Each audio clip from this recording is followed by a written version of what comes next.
but does get hit markers by Jez.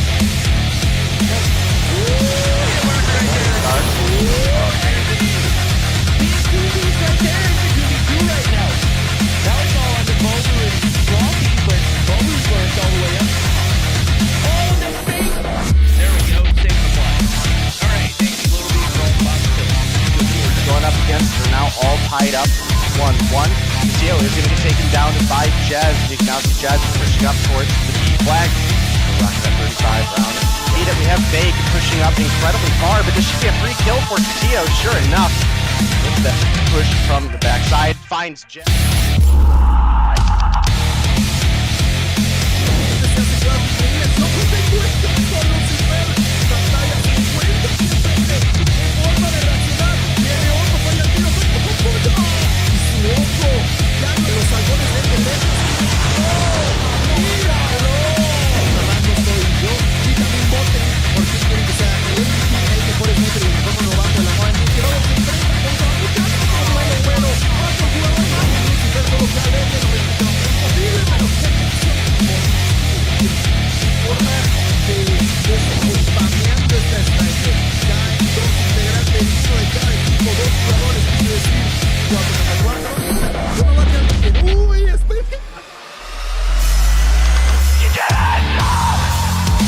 Licença, torcia! Pofo! Botão no cofrinho do Ibis! Pofo pra cima do Belzinho! Double pofo do craque! Faz clique aí, meu chat! Você tá no YouTube, faz o clique da jogada! Tomara tá! Um som morto. Vou cavar cima, cava esquerda, cava esquerda. Tem um, só tem real. Vai ter mais um. Aí tem que forçar essa pode ver agora, calma, segura. Sub-Zero perdendo por nossa!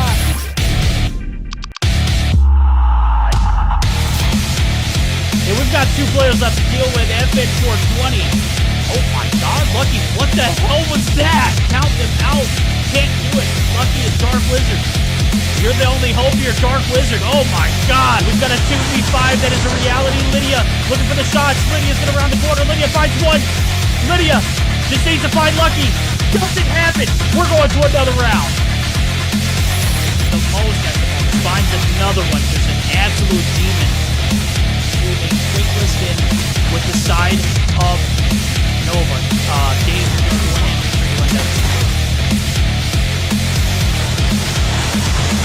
People see. There is one A now. Marvel misses once, it doesn't miss twice. out. Oh my. Chris, he's all one. More. Where you at, homie? I know you're a typical sniper in this area, but right now you're a sniper. With an 80 with close. Lucky. Get headshot. Cosmo, you the smoke. Get it too, homie. We got a 1v1.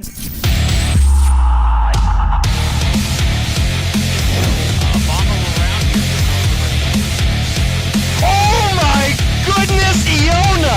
Bro, watch. Except was left alive. Now it's Iona looking to make this. Yo, this girl's dirty! Aggressively push up to this degree. Lydia's able to find one. Artem, Nisa coming through. What's that? Is that a kilo? Whoa! Whoa! Artemisa, the Damascus kilo. Ooh, Chels. Finds one, is looking for two, but Artemisa.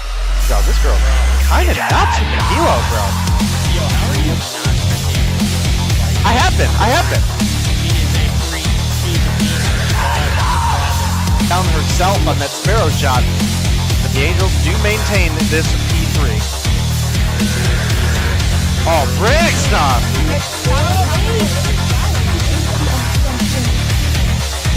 Well, it was looking good for a minute there, Verdict, at the beginning of this round, but it has quickly gone in.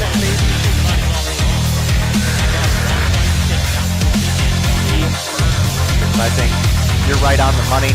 The arrow can push that up, finds two in the feed to start things off. Those double kills are worth a ton of points, let alone you.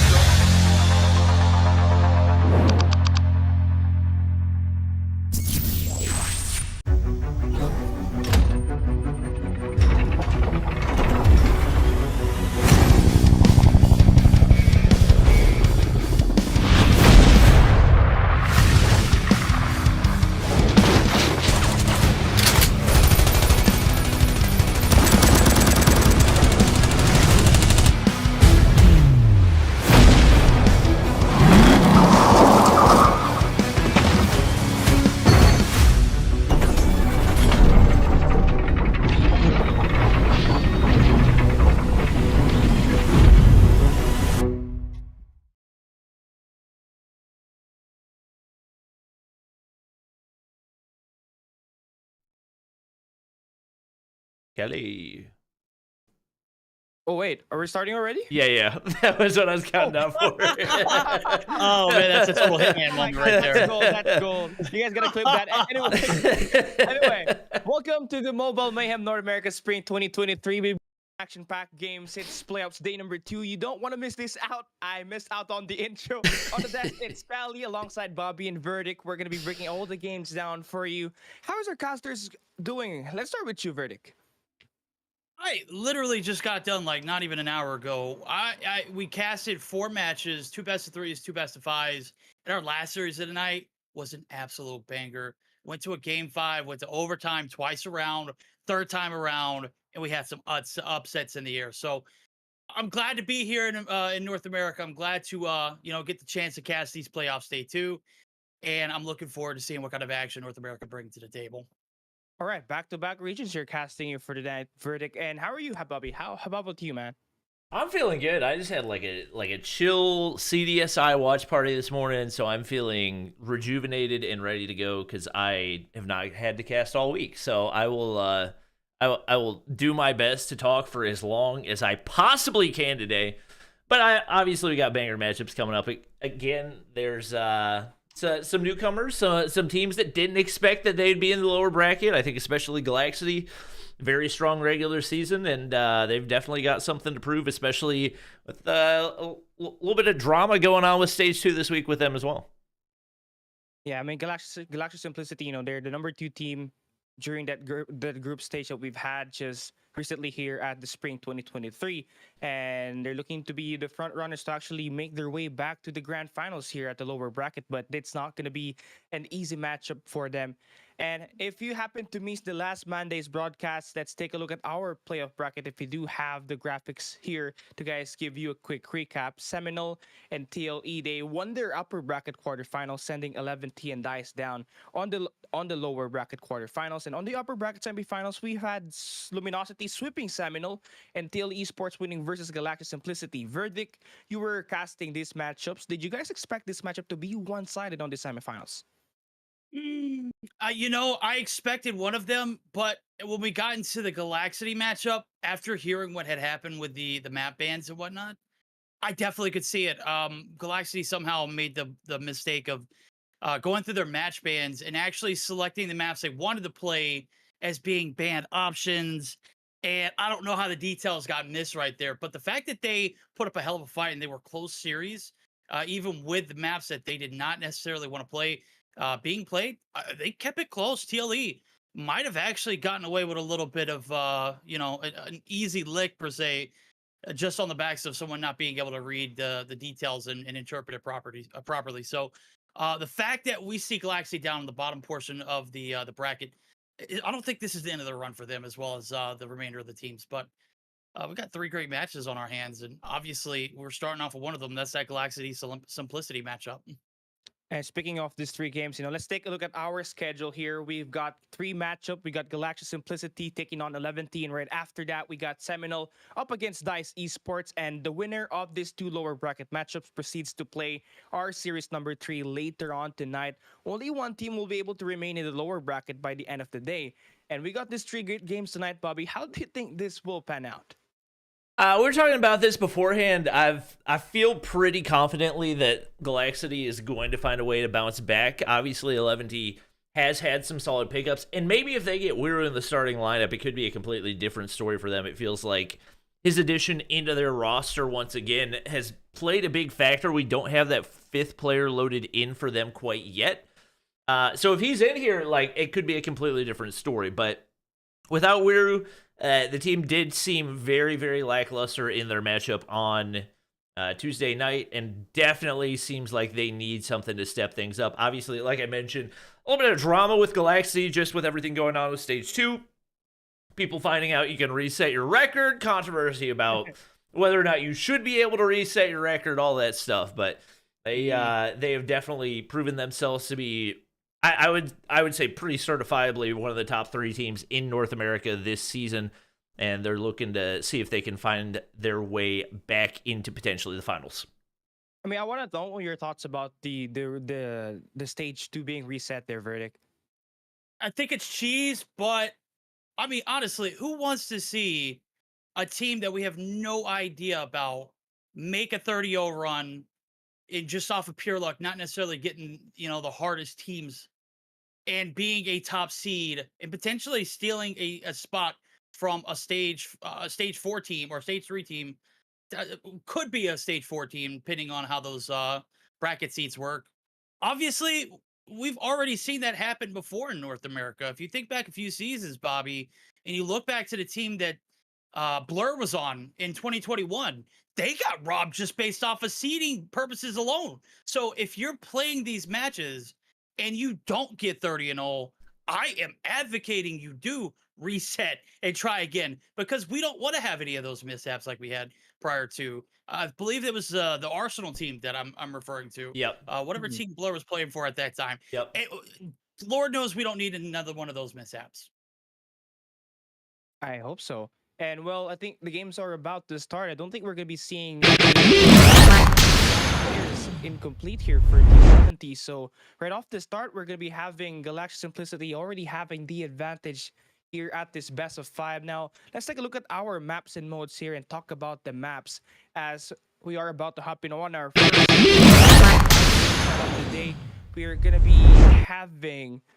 I haven't checked up the numbers. I haven't checked everything up, but we do have Hardpoint Apocalypse, S&D Firing Range, and Control Raid as our first 3 setup maps. And already right off the bat, who do you think is at the advantage here, Bobby? I mean, like I mentioned, I felt like Galaxy was the stronger team coming into this. And then on top of that, they're going to be 4v5ing on map number 1. Now, I believe they've actually opted to play S&D for map 1. Obviously, it's going to be a little bit easier to muster a 4v5. Obviously, it's not going to be easy by any means. But it's fairly winnable, whereas in a 4v5 hardpoint, it's basically chalk from the start. So I think they've got an opportunity here. You definitely want to make the most of that Apocalypse hardpoint, because that's one where if you get an early snowball, might be able to get things enough on your side where the other team isn't able to come back, and a lot of that is going to bank heavily on that starting side with so much high ground control early on. I think heading into this one, no question, you've got to favor Galaxy, but we'll see what 11T can do, and hopefully they do get that 5th player in here soon. I mean, the match is about to start here, and we're just about to kick off the party. And Bobby, Verdict, our 2 amazing casters, have a good one. All right.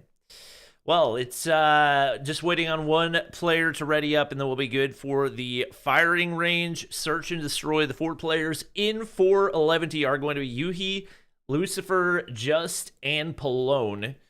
Obviously missing out on, I believe, Envoy and Wiru both absent, correct? Verdict? They got 7 players on this roster. 7? Oh my gosh. No way. There's no way. I checked the broadcast channel. It's Josh, Yuhi, Palone, Lucifer, Envoy, Raven's on this roster, as well as Wedo. So we're missing out on Envoy. We're missing out on Raven. And I haven't seen Wedo except for 1 series this whole season. Is he going to play ever again? Are we going to get to see him play again? And this is the playoffs, Bobby. They're already in the losers bracket. This is a fat L. Yeah, no question. We want to see every single one of these teams bring everything they can into this. So his absence absolutely going to hurt them in a big way. But really, just the absence of any player, like you want to be able to have a 5v5 in any situation you possibly can. So the snipers have to go that much bigger, and we've actually got 3 out of the 4 players rocking snipers for 11T right now. Fortunately for Galaxy, you don't really need to challenge anything. You can kind of sit back and force them to play in, as you will have the advantage off the start of every single round. And no surprise to see those Galaxy players sitting back and waiting for the challenge from the opposition. No, you're absolutely right. You can see Jesus. He wanted to get aggressive to the mid. He's like, you know what? Nah, we're not playing these games. We're going to fall back. Shotzzy going to be able to get the job done on the back alley. The jungle site gets the kill and just absolutely books it back over towards the bomb site itself. So bomb's going to be collected. No harm, no foul there for Shotzzy. He's going to come out with a kill on top. No trades in sight. And once what started was 4, now it's just going to get every harder. So 3 players left standing. Just Lucifer, Yuhi. They're trying to get something to roll in Bobby. But I'm going to be honest with you, man. Again, you're already starting down a man. Galaxy are not going to give you anything for free here. This one definitely going to be more than an uphill battle. I mean, if you're 11T, like, you've got to try to catch them off guard. You got to make some aggressive pushes, because if you play the slow game, you wait for picks, there's no reason that Galaxy is ever going to challenge anything that they don't need to. Like, they're going to sit around and wait for you to play into them. That's 100% what has happened here. And now Lucifer's left all alone. Not a single kill on the board for 11T. Yeah, you just got to pick a side and commit to it, because catching the other team off guard is the only way that you're going to be able to take a few of these rounds. It's obvious. The sniper presence, the lurkers, the roamers, just too powerful for Galaxy. And 11T has got to throw some different looks if they want a chance. And Jesus, I don't know where that shot came from. But man, it absolutely obliterates Just off the start once again. Oh man, I'm looking at Just too. He was climbing up the ladder on the backside of wood. Shotzzy going to be able to get a little aggressive himself. It pays off big. Now is 2 players left standing. One has barely even left spawn. 11 in shambles is probably an understatement. Shotzzy's still lurking around in the wood site. He's just waiting for the green light. When should I go? No kills on the right-hand side of our screen as of yet.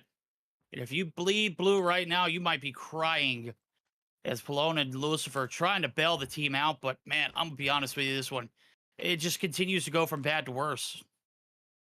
Yeah, they definitely did not manage to make any type of significant changes. Obviously, crazy wallbang off the start, like it happens sometimes. You're going to lose a player, but once again, it was very obvious. Their entire intention was sit back, slow play it, hope your snipers connect. And once again, you've got a world-class sniper in Jesus Can Save You that's going to at least 50-50 those sniper battles, if not better than that. And if you're 11T, you can't afford to 50-50. Like, you have got to strike first. They're trying to see if they can do that right here as they full send things on over to A. Obviously, Galactic gets all the information. None of that utility connects. And they're going to be able to make their way up to the bomb site. The question is, can they execute once they get in there? And Shotzi, all 4 kills. It's a 4-kill ace for him. And now a 3-0 lead for Galactic. See, that's what happens, man. You know, you bum rush the A site. It was a great strat, but every time they paused was a moment of weakness that came through, and Shotzi able to clear the back line. Very well played from him. Just 200 IQ, obviously. You don't have to be too smart to know that you have the player advantage. Let's see if they can maximize on it again. Shotzi already inside the bottom, but what he's feasting. How do you Oh my have God, nobody watching mid? was- You just walked Man, right up mid, and they're like, oh, okay, well, you know what, you can take it. There we go. I think, like, once again, I know the aggressive offensive push didn't work out well for 11D. And maybe they're trying to just spend as much time as they possibly can in hopes of that their 5th arrives in time for the hard point. But I would say there's not much of a chance based off how the start of this one has gone that they make anything happen right here. Finally, we see a first blood come through. We see a kill come through. That is the first kill to come through for 11T through 4.5 rounds of gameplay. Yuhi finally takes one down.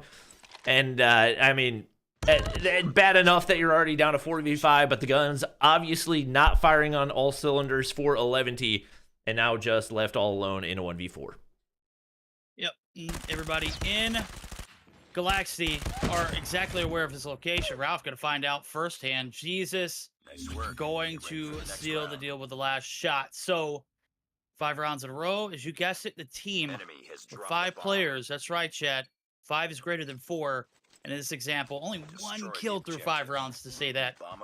I mean, if you're looking to, you know, prolong your chances here of getting that 5th player before we head into the next game, gotta do a little bit better job. There we go. This is the first time we see these boys actually start to click off at 11 once and, you know, getting the player advantage. They've got a 2-player and just actually about to make it 3. Ralph gonna shut him down. Jesus.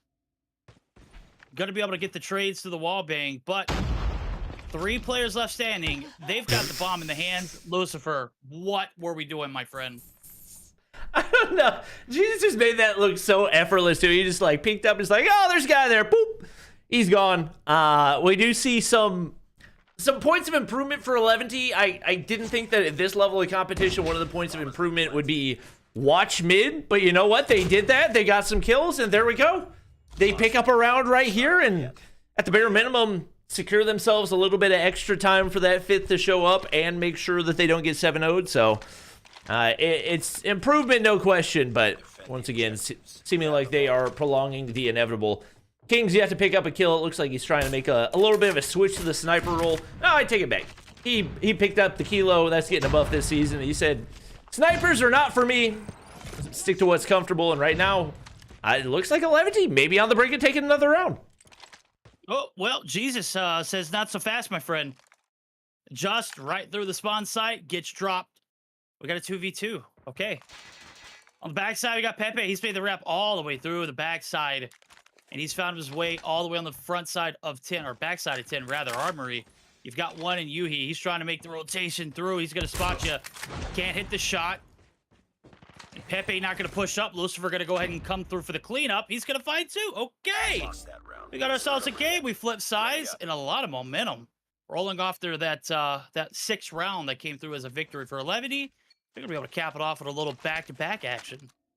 Yeah, and this is why, like, if you are a top-tier team, you feel confident in your ability, you would rather play the S&D early on rather than the hardpoint, because you can bounce back, you can correct those mistakes a lot more easily, and don't have to worry about the snowball as much. And oh my gosh, Pepe's going to get spotted out back in the backside. Wallbangs connect, and now all down to Jesus Can Save You.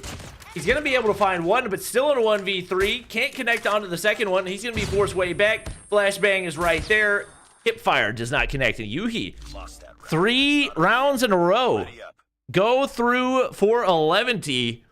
And what looked like it was going to be a very fast 7-0 has very quickly turned on its head.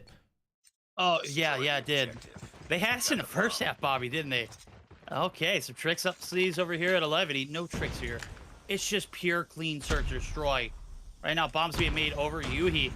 Try to prevent that rotation from coming through. Oh, the double chow. They're going to not prevent this bomb from going down. It's going to put the pressure on. The 4v5 retake, it's on. Nobody has dropped from either side.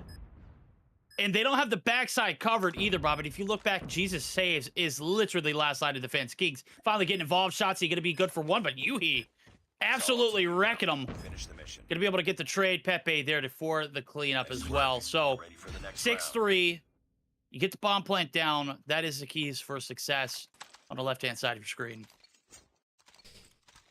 Well, looks like Galaxy finally finding a way to bounce back. Kings picks up a kill. No more goose egg for him. Size has definitely had himself quite a game, especially with the aggressive start. He's going to pull out the R9. So, you know what? I'll shoot some bodies as well. Hey, I mean, that's a... Hey, if you count the pellets, that's probably 40 bullets that he put into him right there. He's going to round the corner. Pallone should have gotten that shot earlier. Could have saved his teammate, and now going to be forced back into American once again. Lucifer takes down Pepe, and the round's not over. Did you see that flick? If you missed it, Bobby. Oh, it's all right. I'll paint your picture. Pepe got flat backed. I'm talking absolutely turned on. He was just tapping him on the shoulder with the switchblade shots, but they were not hitting, Bobby. Right now, he's taking some shots himself. Kings. Oh, baby, Pallone. Shutting him down. Ralph going to be able to clean up one. Ralph good for the second. That's it, chat. Game number 2. I mean, game number... I don't know. One of these games, it was. It's 2-0. It's a 7-3, 11. Not getting the job done. Those 3 rounds in a row were impressive. I can't lie. Like, the fact that you're able to do that against a top-tier team in Galaxy, got to give props to him. But once again, it's a 4v5. There's only so much you can ask, and especially in a matchup where you're already expected to be outmanned to a certain degree. You got to be firing on all cylinders. They were most definitely not from the start. All right. We are, wow, Size, 13 kills, impressive performance. Kings still trying to get it adjusted to that sniper role, but, you know, it's going to take some time. Oh, yeah. Look, I've seen him snipe a little bit. I'm going to go and tell you, they don't talk about his snipes, Bobby. They do not at all. They talk about his ARing. And when you've got Shotzi, who is literally just walking in the middle of the map, getting 4, 5, 6 pieces, it's really hard to justify, you know, singling out Kings and be like, hey, bro, I'm going to need you to step up. Just let the wild ones go handle business. And that's what they did. Shotzi's crazy. Pepe is very unique in his play style as well. They handled this very well. They kept the damage to a minimum. And they're one game closer to moving on to our 3rd matchup of the night. All right. Thoughts on the first match of the night? You know, a little bit closer than we expected. Hopefully 11T gets a 5th player in, but we're not seeing any indicator of that quite yet.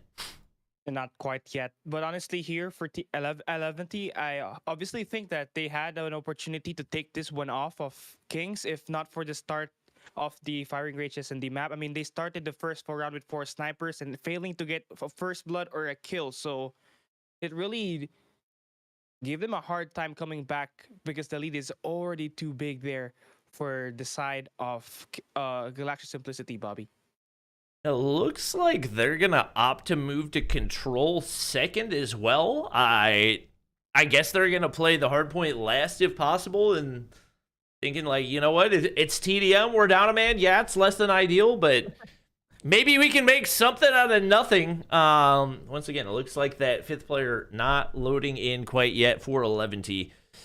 I think they're going to wait as long as they possibly can to ready up on this one, but right now it's not looking great for them on the raid control either, Verdi.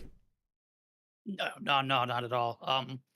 And this is already like a wild card map as well. Even if you did have that defending side advantage, it's really a toss up of who's really on or who's really having a lot of momentum rolling in right now. With not having a fifth player in the mix, it's again taking a trip from worst to possibly the end of the line. This could be it for 11. It's as sad as it says. And I was looking at the statistics from the regular season too as well. Odds didn't look too good, as you mentioned it earlier. They got absolutely wrecked in the regular season in a 2-0 fashion, and it wasn't even close. The hardpoint was a 250 to 134 and a 7-2 victory for Galaxy in the firing range search and destroy. So the fact that they got more rounds in that last search and destroy kind of concerns me because they were only able to muster up 2 in the regular season. So yeah, we're going to take as much time as possible because we want to see a competitive matchup. I just got done with EU, and I mean, we literally went to the wire at almost every single one of our games today. And this is a very disappointing start here for North America. Yeah, and especially for 11D, that's a team as experienced as they are. That oh wait, no. oh, What do you have here? it looks like there may have been a bug spot used by Galaxy. Is that how Jesus got the? I wonder if that's how he got the crazy wallbang or whatever. I know there are specific spots where, like, if you ADS through a wall, it doesn't render the walls on the opposite side, and that, if I had to guess, might be what they used. So it may very well be the Galaxy is now down 1-0, and if 11 can get a fifth player in here, not even necessarily by the start of map 2, but even the start of map 3, they may very well still be in this. What about shooting yourself in the foot? Oh boy. I'm gonna go ahead and tell you, we had that happen already this season once, and we had that happen almost 2 times today in the EU. So we'll just put this out here as a warning, players, if you're watching. If you know a spot looks bugged, don't utilize that angle. We don't care how common it is. We don't care what you think you're seeing. We know what we see on our end, and it looks bugged. Could be bugged. If it is, just stay away from it. We do not want to have one of these great matches come down to a flip of the script just because you think you've got a cheeky angle on something. All right. Well, Callie, I don't know. What do you think? Do you think the odds for the outcome of this one? Oh my God, no! They just Arnott just went from worse to even worse. I mean, that means I get to watch basketball tonight, So yeah, we're watching the Celtics today. Yeah. Well, good or bad news for you guys, God. depending on what your expectation for tonight was. Dice is already DQ'd, so the winner of this one will face Seminal in the final match of the night. And I think there's one more. There's one more to confirm here. So if we do see Galactic Simplicity confirm using a bug exploit in this game, they're actually gonna have a 1-1 record here. I mean, I think 11T like dropped the first map to play S&D right away, so it's a 1-0. Oh, did they DQ the first map? I assumed they like found a way to switch the order or something. I know they DQ the map according to Oh, this. 1-1 right now, so I misunderstood that. Okay, yeah. Gotcha. That makes more sense. Mm-hmm. All right. So like hopefully we do find the fifth player here for 11T. I mean, we Verdict mentioned that there's 7 in the lineup, and right now there's only 4, so you really hate to see it. I have a hard time like casting a team that's coming up and only has 5 on their roster, and I literally get like just anxious because I'm like, if someone just loses power, God forbid a family emergency happens, what are you gonna do? Here is 11 with 7, and they can't produce 5. Like, I don't know what's going on. Obviously, things happen, life happens. Players don't necessarily have the ability to control their internet, obviously. So we don't know what the situation is, but I just hate to see all of this work go to waste on the backs of one bad night. And this is why we have double elimination brackets now. So this is a tough way to see it. Especially when it's not like you're playing like a one-off tournament, like, hey, show up You play a game, you win or you lose, single elimination, double elimination. It's an entire season that these guys are playing, and you kind of like put it all down the drain just because I don't know, lack of preparation. I would assume both on the parts of Dice and 11T, it's got to be lack of preparation, because there's not much of a reason that you shouldn't be able to muster 5 players. I know both of those teams have like stacked up players throughout the season as well. So the lack of players, and I know Dice did lose. I think Forsaken might be practicing with some other teams right now, so maybe a tougher time for Dice to get him in the roster. But man, you really do hate to see this on night 2 of the playoffs, especially with so much more on the line. Yeah, imagine watching your favorite team play basketball and LeBron's like, you know what? You know what, Bobby? I'd love to play in this game, but y'all can 4v5 it, homie. We spent, obviously they spent a lot more time and there's a lot more effort required in NBA, but come on, man. It's coming down the wire. Some of these guys don't even remember what happened last week, so it has to have been a long season for some of the viewers out there, right? And it's coming down to this one night. We're having so many dang mistakes. All right, well, we're hopping in for map number 3, and bare minimum, we're at least going to get 4 maps before we head to losers finals. So it will be the winner of this one going up against Seminal. If you don't get a 5th here in time, like 11T already DQ'd on the first hard point. I'm really hoping they get somebody to show up, because it's kind of a lose-lose situation. Either you DQ the second hard point, or you play a 4v5 and you probably lose 250 to 20. Like, there's no winning in that situation. Right now, they're doing everything they can to at least secure some map control right here. But Jeez can save you. Said, I'm going to respawn snipe and make your life miserable. Picks up a switchblade as well, and just like that, it's a 3 life advantage. Make it 4 off the start for Galactic. Yeah, and look at this. There's no respect here for Raph. He's all the way up in the spawn. Gonna get caught with his hands in the cookie jar, though. Can't have too much fun without anybody spoiling it. Nonetheless, there is to fill the role. It's Kings. He's already found his way in. He's dropped the AR roll, and he's probably should have kept it, because those CBR shots wasn't it, homie. Nonetheless, player advantage by 5 is going to be in favor of the boys in blue. That is Galactic. They have the upper hand with the player advantage. They've got map control locked down. They've got the keys to these streets in their pockets. And certainly, oh, okay, so Kings is rocking a UL. Never mind. I do see that he's got a pocket CBR to go along with it. So, and right now you got Jesus just like sitting on the side of the map. He's not even doing anything. He's just letting his team spawn trap. And they're 11T just did not get remotely close to a single objective that entire round. And that's once again in control. Yes, it is part TDM, but it's also part objective game mode, and trying to play an objective game mode in a 4v5, unless you are like just vastly outmatching the opposition, it's going to be so incredibly difficult. So it's not looking great for 11T right now. Hopefully that 5th player comes in. Hopefully.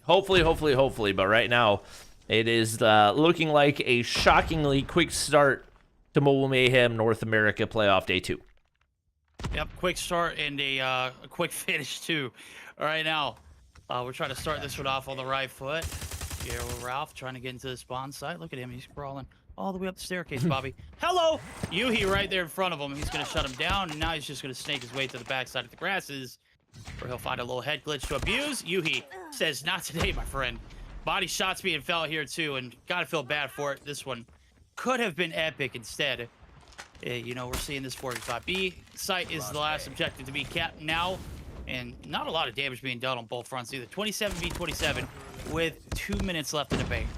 The Kings holding down that heady UL in hand, not going to be able to take Lucifer with him, but 11T doing a good job of keeping this one actually in their advantage right now. Obviously, the defensive side going to be way easier than the offense, especially when you do have that man disadvantage. So Galactic starting to even things up right here.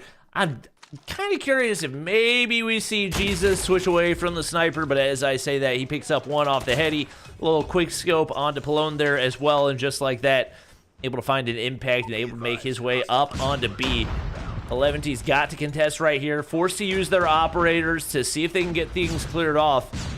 And if they don't find a way to execute off of this one, especially with the operator investment, they are going to be in the roughest of spots. Yeah, roughest of spots. Speaking of that, it's Kings. Oh, okay. He finds 3, or actually, I think it was 2. Lucifer finds him, but does bite the bullet himself, too. So Pepe's in his spawn now. He's having a lot of fun. God, I don't know how he wins that. You had a switchblade, and you were like 3 meters away from him.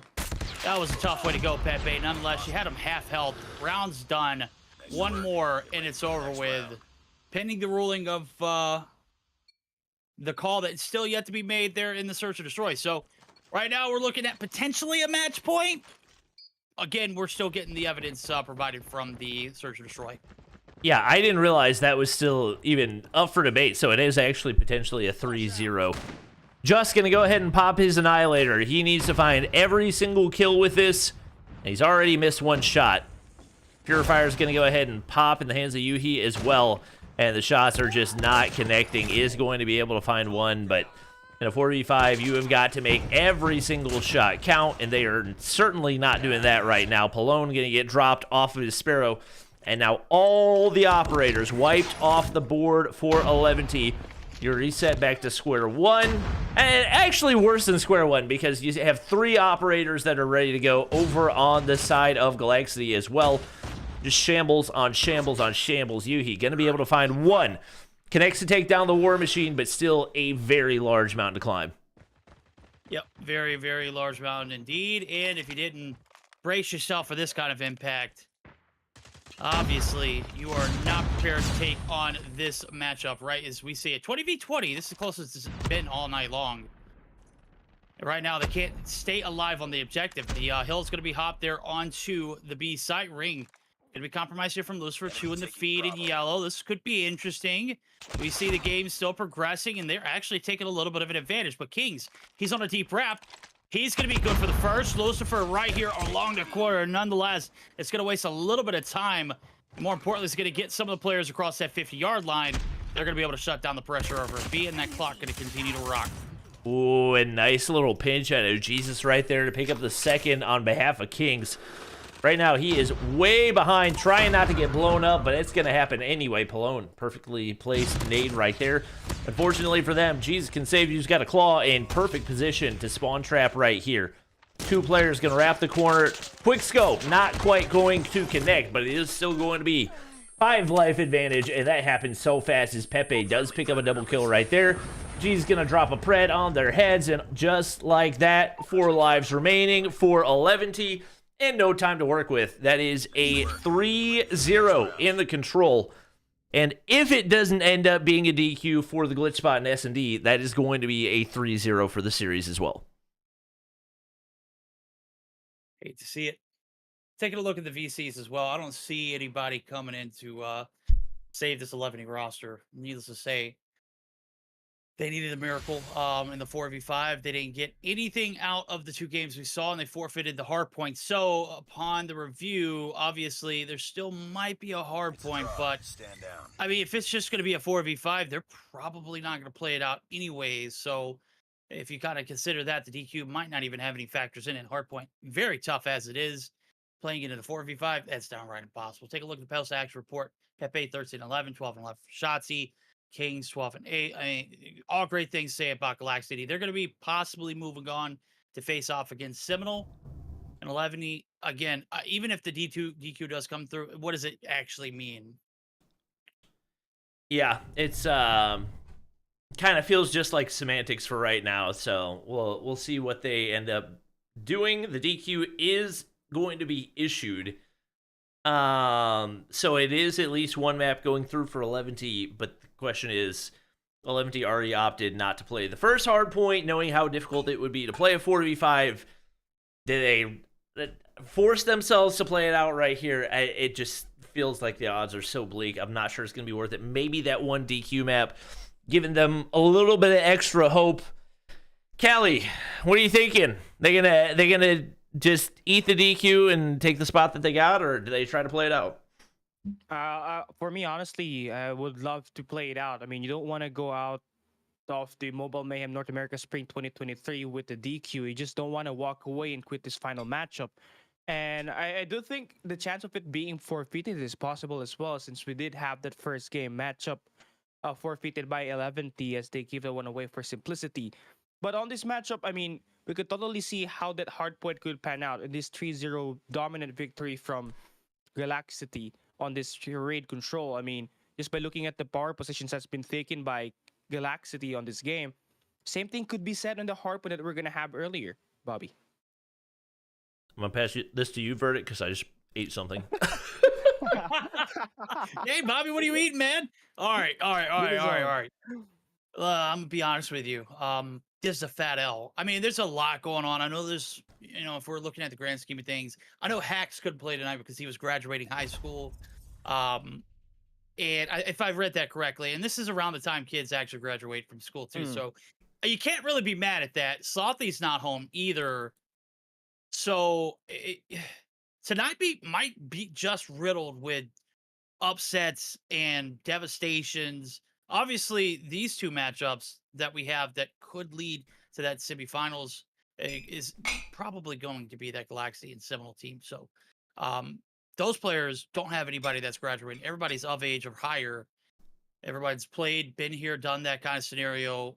I don't anticipate this one getting upset, but I didn't even stop to think about that before we jumped into it. I remember reading that in the chat for EU earlier. So this is kind of like a tough night to see teams go out on. Yeah, it would have been nice to. I don't know. The fact that we're only going to get one matchup where every single team is going to be in a 5v5 is definitely unfortunate. I mean, I feel like we're getting more absent players tonight than we had in any of the regular season matches, which is just so bizarre. But it's just kind of the way things roll right now. So I'm assuming 11T is going to play the last one. I don't know if admins want to spam ready just to go ahead and get this one out of the way, but right now it's not looking great for 11D.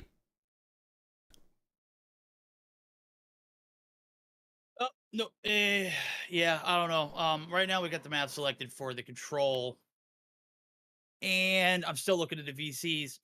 Nobody there to save or bail this team out. 11E just going to have to play the 4v5 if they do. The DQ obviously did come through, so there's not much to say about this one. It's pretty cut and dry. If we do see the map played out, it will have to be a Takeoff. God, Takeoff in 5v5 is actually pretty tough, super tough.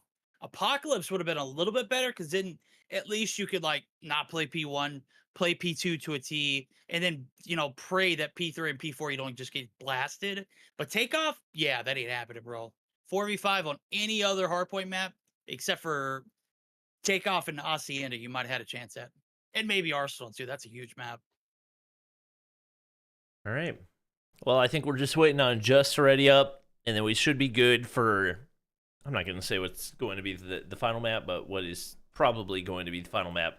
And 11T is going to opt to play it, so respect to them, but like you said, it's not a very snowballable map. I'm gonna say that is an actual English word, regardless of whether or not it is. But we do have everybody ready, so Takeoff, hardpoint, 11T. Let's see what you got. Can you pull out some type of magic trick from that little bag of tricks? They seem to run out of tricks toward the playoff side of the season. Really strong start, or rather finish to the regular season, but playoffs have not favored them. They're gonna see if they can make something out of nothing here on the Takeoff.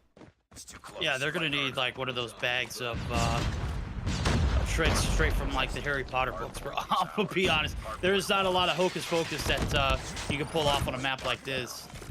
Everything kind of out in the open here in P1 as well. Those power points, you gotta sacrifice a player count. It ain't happening right now. They're getting eaten apart.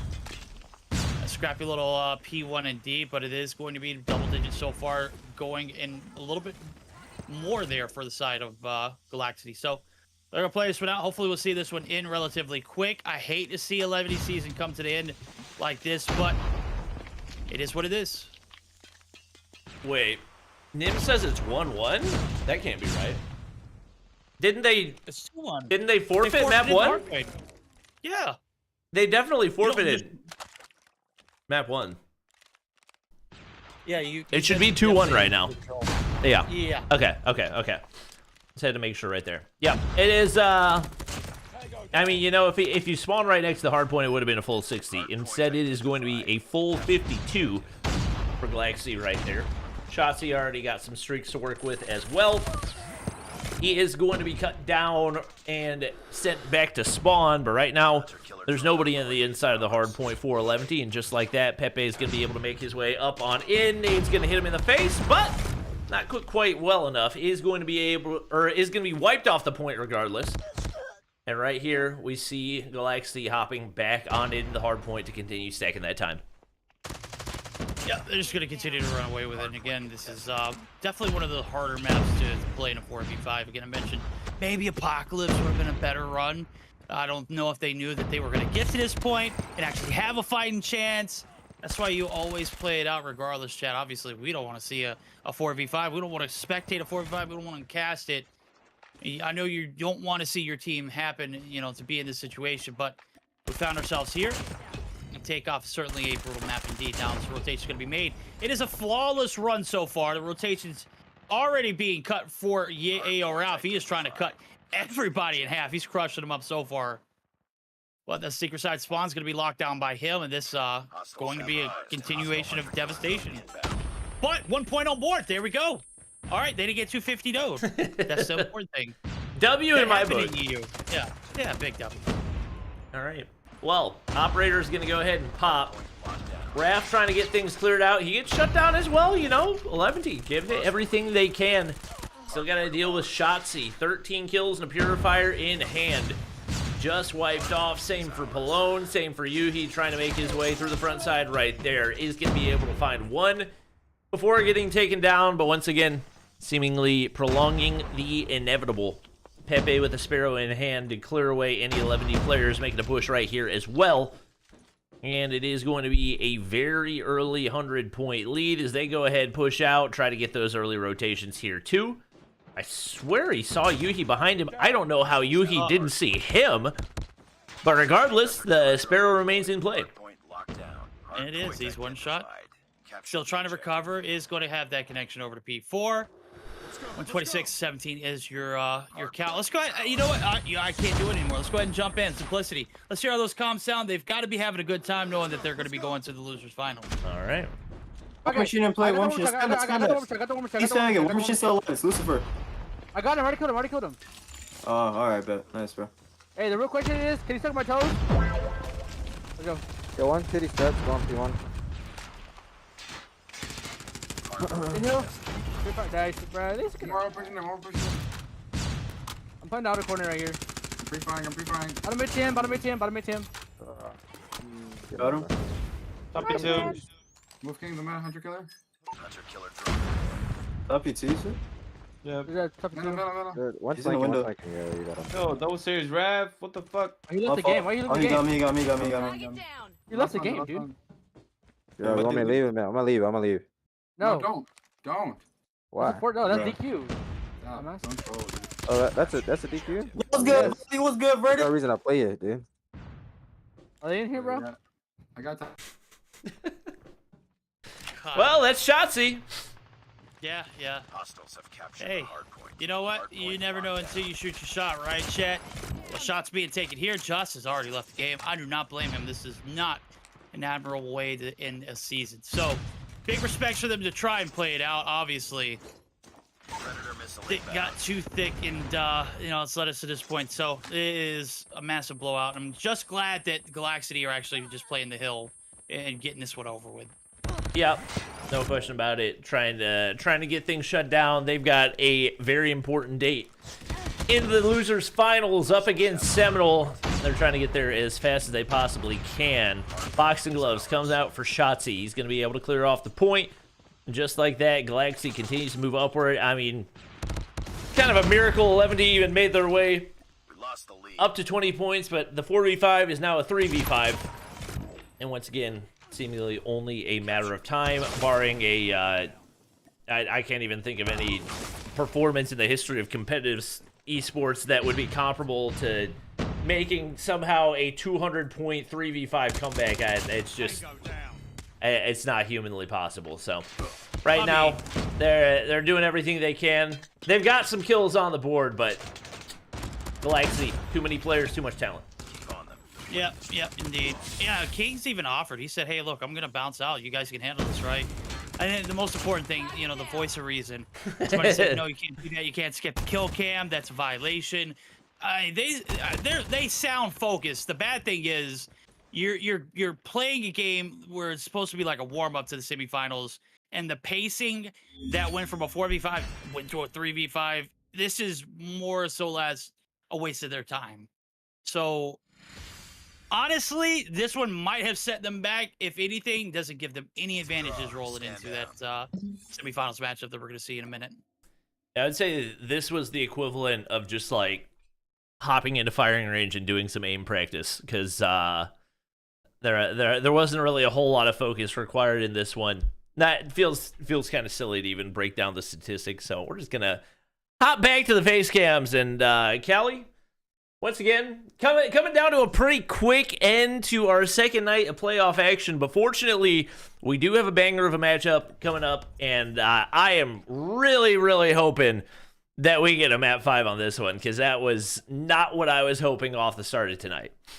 I mean, we started off slow here. I mean, Team 11T couldn't get their 5th man to load in here to play this lower bracket matchup. But I do think that the Seminal matchup between the Seminal and the Galactic matchup is a Game 5 potential. So this will definitely be a great gauge on how these two have developed their team chemistry over the course of this Spring North America 2023. As we do see, the last time these two met was week 3, if I am not mistaken. It was a victory by Seminal 2-0 versus Galactic Simplicity. So gonna be very interesting to see how are they gonna pan that out. But man, talk about that last game.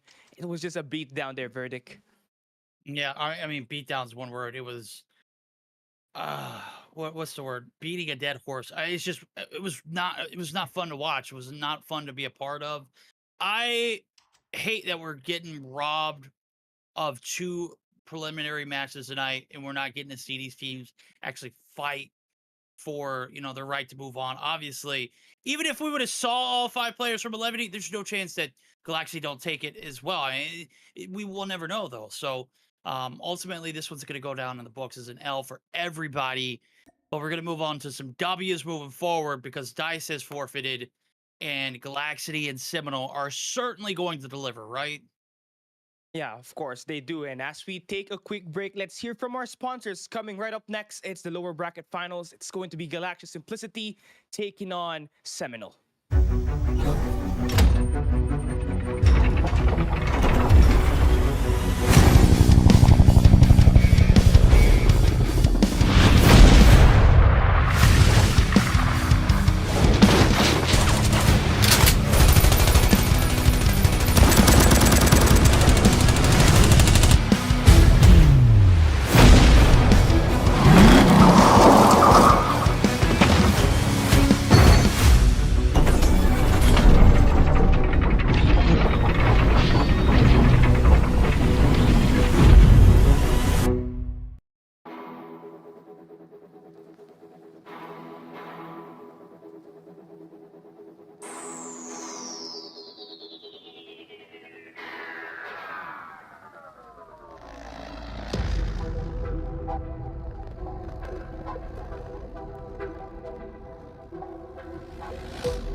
Welcome back. We're on the final series of our Mobile Mayhem North America Playoffs Day 2, and we're about to load into match number 2. It's Seminal taking on Galactic on the lower bracket semifinals, and this one is going to be big as we feature the top 2 and the number 4 seed on the group stage here. Verdict, how are you feeling coming into this matchup?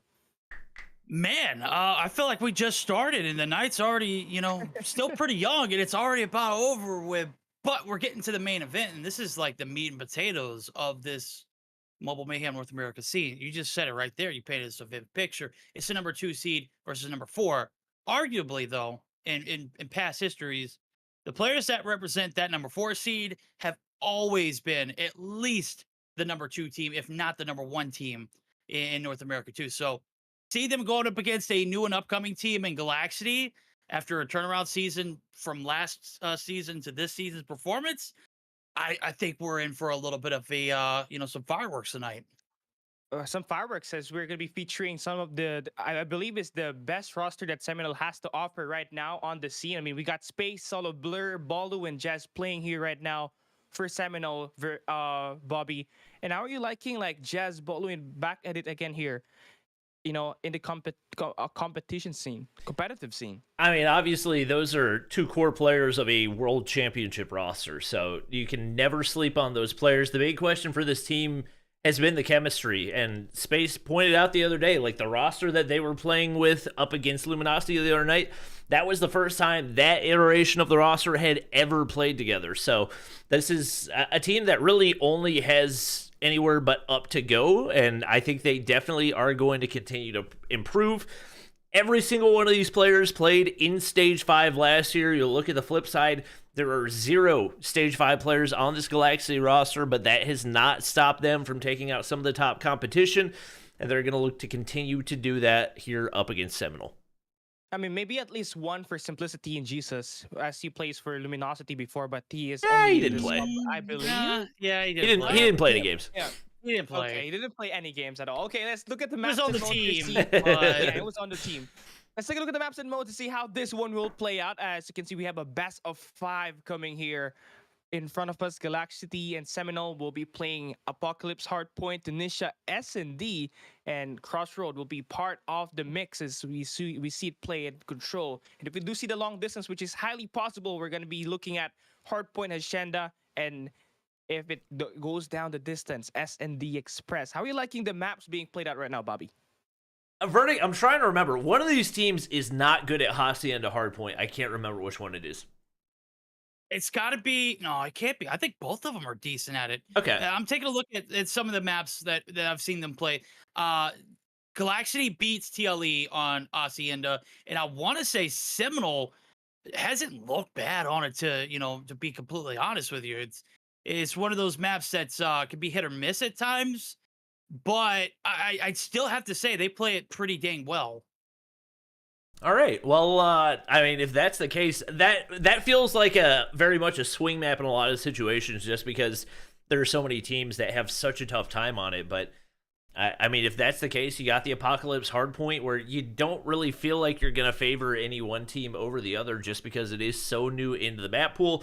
And especially if we go to a map 5, you feel like the Express Search and Destroy is going to be a toss-up as well. So overall, I feel like this is an absolute banger of a matchup, and I'm just excited to hop into it because I'm not really entirely sure what to expect. Obviously, Sniper Presence is going to play some role for both teams, but more than capable snipers on both sides. We are good to start things here on the Apocalypse hardpoint. No, that's a good call. And as a matter of fact, I'm looking at my notes.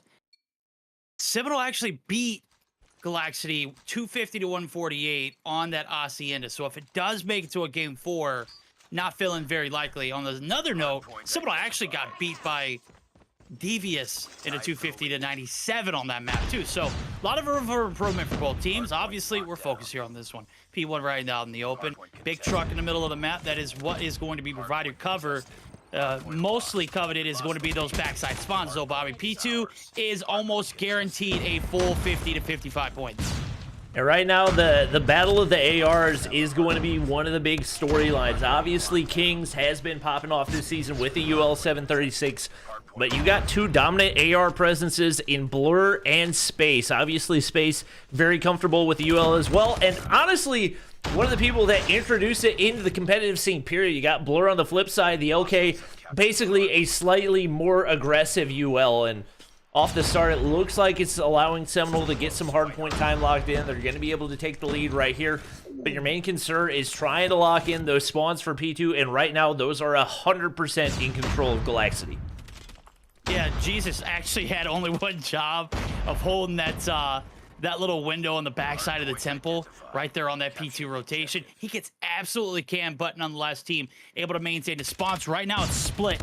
Two spawning on the left-hand side of the map, and I don't know if these spawns are going to be held. Temple is compromised. There's still a chance that we still see a full 60, at least 45 out of the boys in blue, but it's all dependent upon how they can handle this adversity, Bobby. That felt like a massive mistake out of Jesus to go ahead and down toward the palace rather than lock down the temple side. Basically gifted the spawns to Seminal right there and effectively guaranteed them some amount of the hardpoint time. It has been very, very up in the air, but it's going to be Blur continuing to block those spawns, and even with Shotzi pushing in right there, he's going to be the only player left to defend. He is single-handedly wiping the rest of the team off. He's getting some assistance out of Raph as well. And Raph going to be able to push in through the front side, but you got to hit the last bullet. Spawns are going to flip right there, but there's so little time left that you got to go ahead and make the move toward next. And a little bit of a botch play out of Galactic doesn't hurt them too terribly much off the start right here. Yeah, we'll see what these teams learns rolling into those second sets of hills. Got to see how this game progresses. Right now, it's neck and neck. 6 points separating the two teams. Right now, the lockdown there for Seminal. They've got stilts on to the point, but they got to get somebody on the hill. Shotzi says, if y'all are going to do it, I will. He's going to take things on his own hands. He's going to get one, but Solo there to take him out. So even through the smoke, it is going to be Seminal who remain in the advantage onto the objective, but Solo's the last player alive. He's got multiples around him. The team is going to be able to get his back. He's going to have his on as well. And the gunny's looking pretty dang good so far. Seminal right back in control with the lead. And the third lead swap already tonight. This Apocalypse now, it's certainly been spicy already, Bobby. And this is one that we typically expect things to snowball on. So the fact that it has remained neck and neck all the way through just shows how competitive this hardpoint matchup is going to be. Space locking in the hardpoint time right here. Not typically his role for the squad, but you got to be flexible enough to do whatever your team needs out of you, and he's giving them everything that he's got. Jez going to go ahead and pop the Annihilator and trying to get those spawns pushed out toward next. He's going to be able to take down one. This shot onto Jesus, but the second connects. Unfortunately for him, there are heavy reinforcements on the backside, and he is doing everything that he can to make sure his team's in position, but right now they do not have the reinforcements necessary. He's going to find one more before getting traded out once again. Yo, Raph is such a demon, man. Oh my God, Raph. You are absolutely woke tonight, my guy. Hill's going to be unoccupied, though. He is finally sent back to the respawned team. Going to try to gather their thoughts, get back into this break. Here comes the operators now for Bolu. He had the turtle head glitch, takes down one, but it's Pepe at a distance with the Sparrow. and back and forth we've got. And now about a 30-point lead, though. Seminal trying to take it and run away with it. They can certainly do it here with this 15 seconds left to scrap time. Nobody able to occupy this point for more than 10 to 12 to 15 seconds at a time before getting grief. Pepe with a nasty 2-piece, and P1 reset right around the corner. So far, so good for the side of Seminal, but still a lot to learn on these transitions. Yeah, Kings has not had the impact that we've typically seen out of him. Obviously, still a map that you're learning a lot on, but hasn't really had a whole lot of success in the power positions. He's going to get shut down by Solo, and I mean, you look across the board at a Seminal, and even contributions right now, it's a little bit lopsided as Jesus can save you. Typically in an SMG role, and he's been forced to use that LK because of the long lanes on Apocalypse. Not feeling very comfortable right now, sitting on 5 and 15. Typically expect him to be one of the more consistent players on this roster. And right now, he is in a rough spot. Solo going to be forced to chow Kings, but that's not a heady that you want to go against with a UL 736. He's going to get pushed up anyway. And I mean, Kings, I don't know how Solo. You have got to win that gunfight. And just like that, another opportunity for Galaxy to get back into it. Yeah, Jez, though, he's going to continue to bark up this backside. Try to get through the alley. Can't make it happen. Solo and Sim now on the backs of trying to get the break here for the new rotation. They still have a little bit of a lead, so they can cushion off that and bake on a break. They had a little bit of a fortunate flip earlier on. I don't think the same mistakes are going to be made. You can see Jesus. He's opted to drop the LK. He's got the claw out as well. He's got a CBR as a primary, and he's looking to go big here. He's already picked up a few more kills since making a swap and already doubling his contribution for the team. He's got some hill time to go along with it. Not a soul in sight here for this break. Seminal trying to break through the alley, trying to get the spawns to flip. Kings chopping them down with the rotation through Temple as well. This is about as good as map control as you're going to get.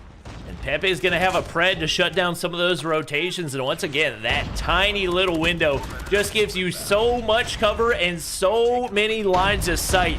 It's going to be Pepe now onto an EMP system.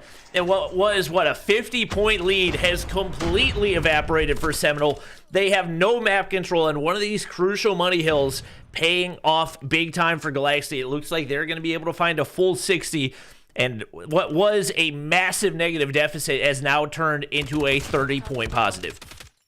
Yeah, you look at it, too. If you would have seen that same kind of progression into the first set of hills, maybe this one's not even close by a mile. We could see this one already be closing to end, but the adaptations, though, were absolutely necessary. EMP is going to come out into play. Simplicity and Gang are absolutely giving it to him at the moment. They're going to take a little bit of a lead. They're going to get the break. Pepe going big there with the Sparrow. Needs to check his left. His teammates got it. That is the lockdown. Oh! Gets sucked into the black hole. Where were the trophies? I thought he just threw one down. Doesn't matter. The break's going to come back through. Seminal gonna be back for the retake, even though Kings is going crazy with the Annihilator. We don't usually think of him as a movement player, but he was moving and grooving with that Annihilator in hand. Shotzzy, Size, trying to do everything he can on the inside of the hardpoint, and looking like it may be very well close to back-to-back 60s. Space, once again, not typically an OBJ Slayer for the squad. Your main AR is typically holding the longer angles, but the rest of his squad just not able to make their way into the hardpoint, so he's going to be forced into that role. And once again, doing everything that he can is going to get shut down by Jesus, who has made that switch from the AR back to an SMG, and even though it may not be the weapon that you would like given the map, much more comfortable right now, and it is paid off big time for them. It is paid off big time now. We're going to see the big time payout here for the boys over at Seminal. Bobby, what do you think? Let's go ahead and jump into it, listening with Seminal. Let's see if they can hold this P4 rotation down and locked. All right. Yes, ones though. Looking point. What's the HUD? Where are they? Push up, kill him. All broken, I think. Inside, both rock, one more on you, Jez. I rock, nice. Nice. Broken low, nice. Playtime. I spawn dark, Window. Push through, flip. I'm flash side. I'm weak. Spike creds. Back hut, got me. Careful, hut. Two broken. Pick up the time. Scrap. That's our winning. Hey, bridge now, bridge early. There's two broken. I went cliff. I don't see anything, bridge. Hardpoint locked. Kill one on fold. He's Well, definitely a really big hold for Seminal right there. The big question is, can they maintain? And right now, not in good power positions coming off the start of this one.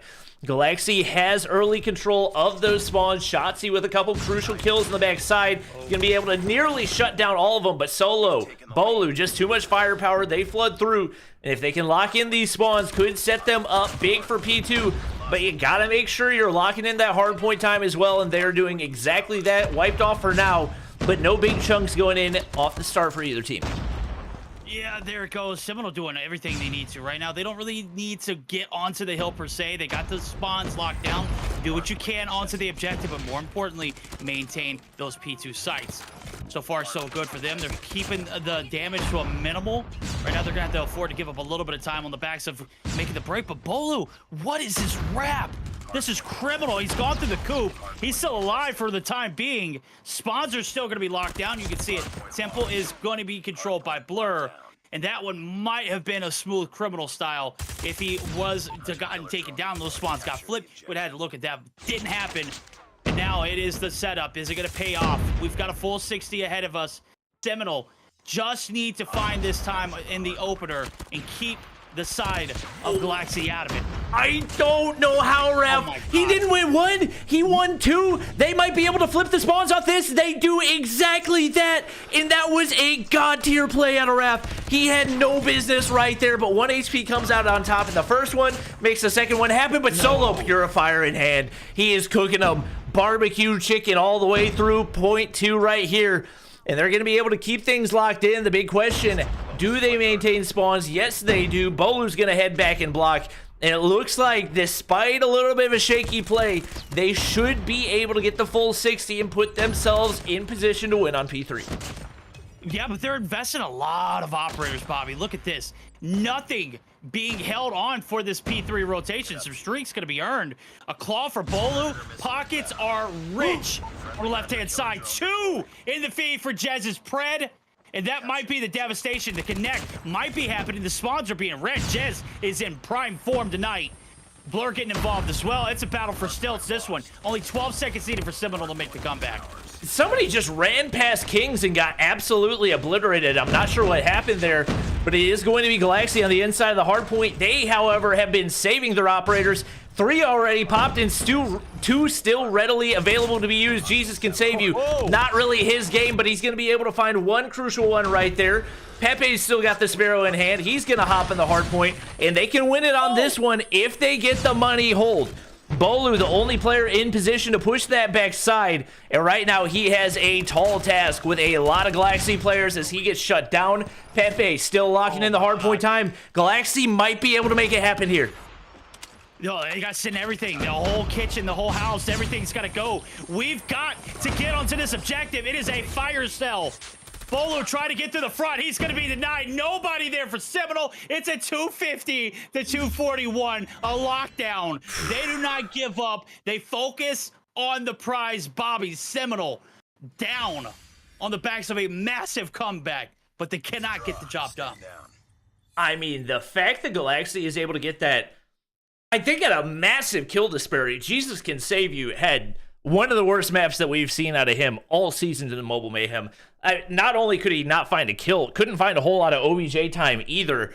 And somehow it was really those top 3 that did everything. Shotzzy, Pepe, Raph, that crucial double kill out of Raph to allow them to at least lock in some of those initial spawns on P2 in the final rotation, made things a little bit more complicated for Seminole, and I think ultimately forced that big operator usage that you were talking about, that ultimately left them with nothing left over on P3, whereas there were 5 operators ready to go for Galaxy. The timing of those usage were everything. Man, that one was crazy. We had P2, the first set of hills. I'll just go ahead and get a breakdown. Was hectic. It was a split decision. P2 the second time around, lockdown by Galaxy. Third time around, it was going in favor of Seminole. And we get down to a wire where we see stilts and no operators except for Bolu's. He managed to pop too early, in my opinion. Nonetheless, I mean, I get it. The respect is there. You're trying to get that break early on.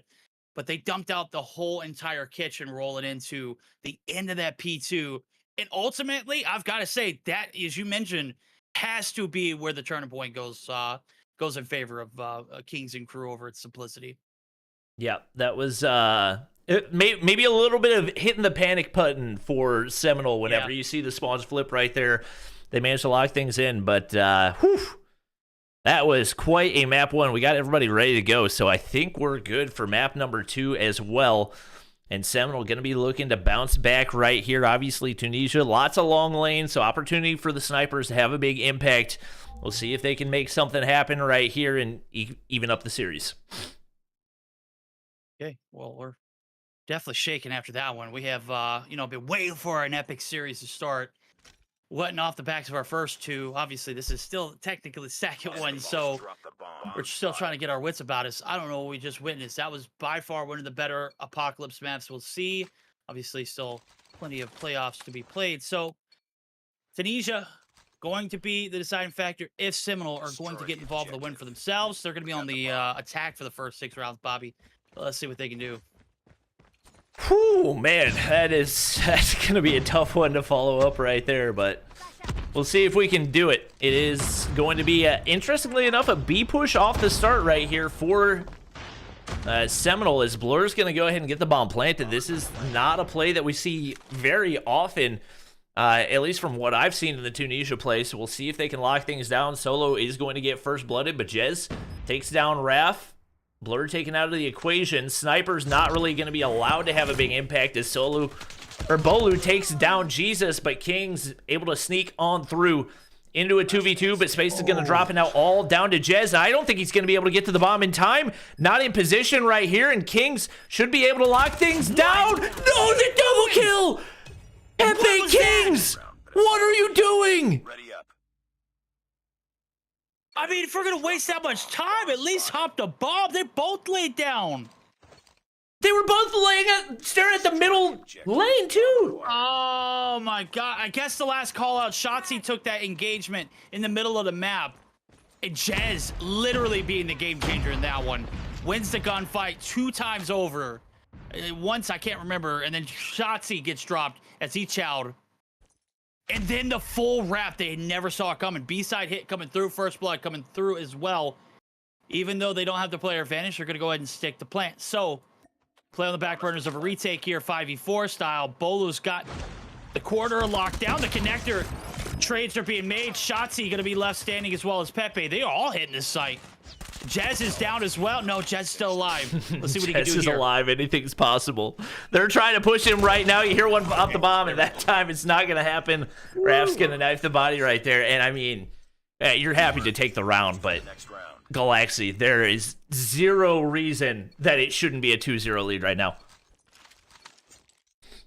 Man, we'll have to revisit that one. If it does come down to 1 round separating this one from, potential greatness, we're going to have to put this one in question, Simplicity.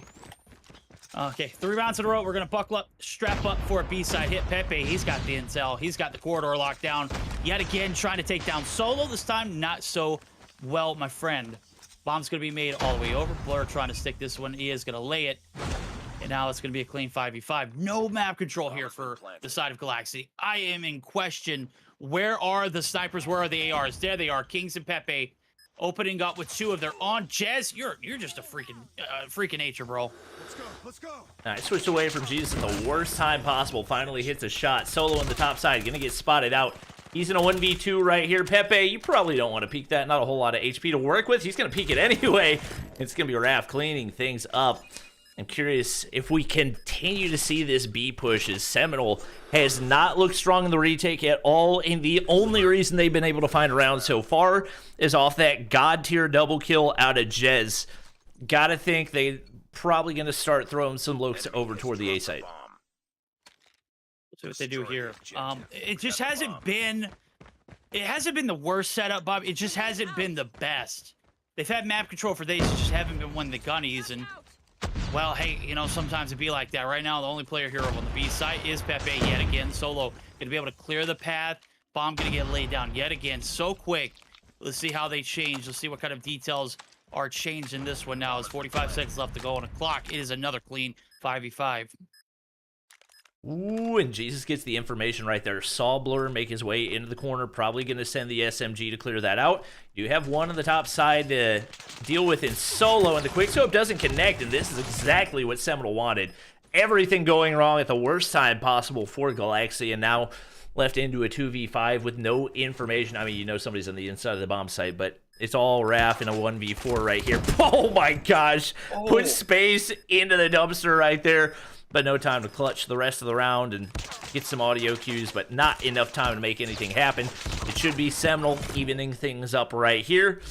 And once again, sticking with what they know best, if they're going to give up the free B plant, finally feeling a little bit more confident on the retakes. Yeah, I mean, it wasn't so much like a bad setup, it just wasn't executed properly. It's kind of hard when, you know, you're having a slow start in some of the kill departments. Bolo not really contributing much through 4. Space not even on the board. Yeah, and Solo going to be first blood Greek yet again. Ralph holding down the fort over here at A as well with Shotzi. They are waiting for the players to make their rotation through here. This is what they've been playing for the entire game. They know how big this A map control is. Bolu going to be there for the trade, and Shotzi, oh not Shotzi, Shotzi does get taken down. Bolu going to be taken out as well. My God, Pepe. What are you doing, my friend? This rap. How? He is speed. My gosh. I don't know how he did that in time, but now all down to Jez. It's been the Jez and Blur show so far. They combined for 11 through these first 5 rounds. On the flip side, Pepe doing everything he can to shut down the Seminal pushes. But, you know, the bomb's down. If you are Galaxy and you got those 3 players holding hands, should be able to make a concerted push once they get that information through, and they are not peeking anything. All on to Jez to try to make the play right here. And he's playing the waiting game. He sees Raph. I don't know if that's a gunfight you want to be taking with the Switchblade, so he slides on through, picks up the bomb. He knows he's already given away the information, and it looks like probably going to be an easy kill right here for Pepe. Yeah, I mean, he had every angle covered on the receiving end, so it wasn't much he could have done. Maybe hopped in the window and maybe scoot boogie over to B, but yeah, that's why we don't go A. You know, it's one of those ones where if you're stacking hard on the A side, you can't bank on 50-50 shots. You just test your luck over here at B. It hasn't been bad, hasn't been terrible. Right now, there are more than one players here. Kings he's got an AR and at a range. He is certainly shutting down players. Jez, there's no way you get gunned by Jez that distance, Kings. Yikes, that was tough to watch. Jez, jiggle peek at the sides. Bomb's going to go down here over the B site. 2, make it 3, dropped almost instantly. And now the 2v4 here for the retake. Not looking like good odds here, Bobby. Nope, not looking good at all. Raph does not even bother to check that side. Oh my gosh, Pepe gunned out of the sky. 6 rounds in, Jez already sitting on 10 kills. So we're going to go ahead and flip sides, and Seminal's going to try their luck on the defense here. I feel like both players that are sticking with their UL, Space and Kings, these are 2 phenomenal players that right now just seem to be lacking the adaptability they need for this map specifically. LMG's phenomenal in respawns, but so many specific downsides that don't really give you the advantage that you need whenever it comes to the search and destroy. We do finally see Space making the switch to the sniper. He's sitting on a goose egg right now, trying to find a way to contribute. There's a lot of gunfights happening over here at B, but he's not going to be able to connect with the sniper in hand either. And right now, into a rough spot. It is only 2 players remaining, and now all down to Shotzi. He's in the bush, and Space has no idea. Oh my gosh, Space doesn't even check! Oh, man. Oh, there's no sight of him. Blur. Hello. Go ahead and let him run all the way up. Let's see what kind of crazy chaos we can cause here. They've all made their way through the threshold. Bomb's going to be opted to be not picked up because they know exactly where it's at. Here comes the hit. Good for one. Jez not being fooled by this play. Well alert. And Shotzi, we'll take a page out of that book, man. Stick to the bush if you are being surrounded. These guys must not have played rank very much, because I've died to that guy in the bush at least 20 times in ranked on Tunisia, so that would have been the first place that I checked, but looks like we're going to head back on over toward the B site. Seminal still looking to get that first kill out of Space, and a very uncharacteristic miss with that first sniper shot. Looked to be pretty easily lined up. They're going to find first blood once again. King's gonna drop, and once again, you've got some advantage when it comes to the respawns with the LMG in hand, but you got to be able to throw some different looks to give your team an advantage. Neither of those players able to do that so far, but it is Seminal capitalizing off of it more than Galactic has. Yeah, I'm not a fan of this commitment. I get it, like you want to call the B hit, but if you're funneling right into bullets, you got to start to book it the other way. You got to start to cover your trail. Maybe have someone back on this spawn site. Oh, K Pepe. He's on it tonight, Bobby. I gotta say, 11 kills on board for the man. He's been crazy cracked. Jez might get caught out here on the awkward timing. Gonna eat some bullets. There goes the nade shot. Oh, baby Jez. Gets him one. Only needs to put in one shot. It certainly does get the job done. Jesus, not hitting the first shot. Needs to be flawless. Anything but. 3-5 lead. It's not over yet. Now drastically in hands of the boys and girls over at Seminal. They have looked pretty dominant on the flip. Yeah, and I mean, this is effectively in a 4v5 that they're performing like this as well. Space has not had any luck so far, sitting on 0-6. And not the bomb planter either. Like, he just hasn't been able to find those kills, and Jez has been so dominant that it hasn't really mattered so far. So the fact that he's able to have this level of dominance while playing multiple time zones away in Hawaii is just absolutely ridiculous. But King's gonna make the switch away from the UL, pops the kilo, and he's gonna be able to find first blood, and maybe an opportunity for him to get Galactic back into this one as Jez continues his dominance. Another kill to move up to 15 through those first 9 rounds. Yep. Now we've got trades coming through 2-for-2 style. When Jez is alive, it is not a good time being had by the side of Galactic. So got to find a way to take him out right now. Reed is for the direction of this A site. This is, again, exactly what we saw on the B hit. Oh, Jez. Okay, Kings. I thought you were about to poop bed there. You do get traded out, though, and that's very unfortunate. I thought Jez was actually going to turn on him. Nonetheless, bomb's down, and it is in no man's land. Shotzzy, the last hope. Do they know the bomb's there? They've got to know, right? I'm not sure that they do, because Space hit a quick scope with the Locust and then immediately dipped out. He may very well not have seen that, and he is going to make the push back toward A, but not in time to spot Shotzzy on the pickup right here. He could have a crazy flank play, depending on how Seminal play this, but looks like they're going to make the push back toward A, but should result in a free plant over on B for Shotzzy. Oh, but Solo's there to contest, and this might be terrible timing. It is. Yep, 10 seconds on the clock. Is he going to commit? It does look like he is. The setup is going to be coming through. No, he didn't commit. Why are we wasting this time? Shotzzy. Yeah, that was a bad disaster right there, my guy. I know in crunch time you can panic under pressure, but that bomb head glitch could have played a little bit better. The timing could not have been worse for you, and they swarm on you ASAP. So we're going to see map point here. We might be tied up after this one. We flip sides, and it has been lights out. Seminal putting them into headlock. And who else? Jez finding a couple more kills. No, not kills right there. His teammates picking him up into the 3v3. We're starting to move quick right now. Space is going to find one, but he gets straight out. Now all down to Bolu. The 1v3, Seminal with an opportunity to close this one down, but it's not looking great right now. Challenging the UL, or rather the Kilo at long range. Kings has definitely started to heat up right here. That weapon change playing a big role for him. And despite the struggles for Raph and Jesus, right now, they're still in this one. And I mean, you got to give so much of this lead to Jez right now. The question is, can he continue to dominate as much as he has? Go ahead, wrap back toward A. Yet to see a first blood, but Jesus finally starting to pick things up. And once again, phenomenal start for Galactic. Yep, they do a great job of clearing out Blur, who has been a menace in this mid-game. So, bottom side lockdown for Solo. He is just waiting for somebody to drop down in his lap. Okay, we're just going to flash ourselves right there. It's very unfortunate. Bolo, though, able to shut down one, and even if someone does drop down, you've got multiples in a point of position now. It is over with Bobby, a 1v4.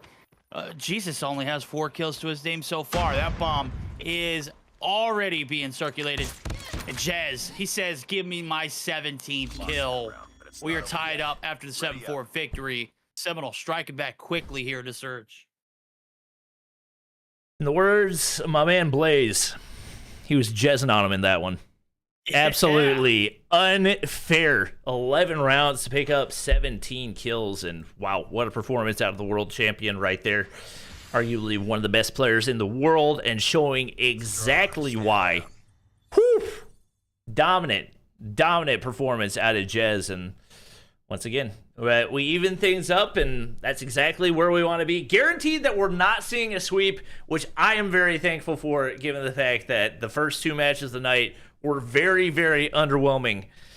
Callie, do you feel like right now Seminal back in the driver's seat coming off that dominant win?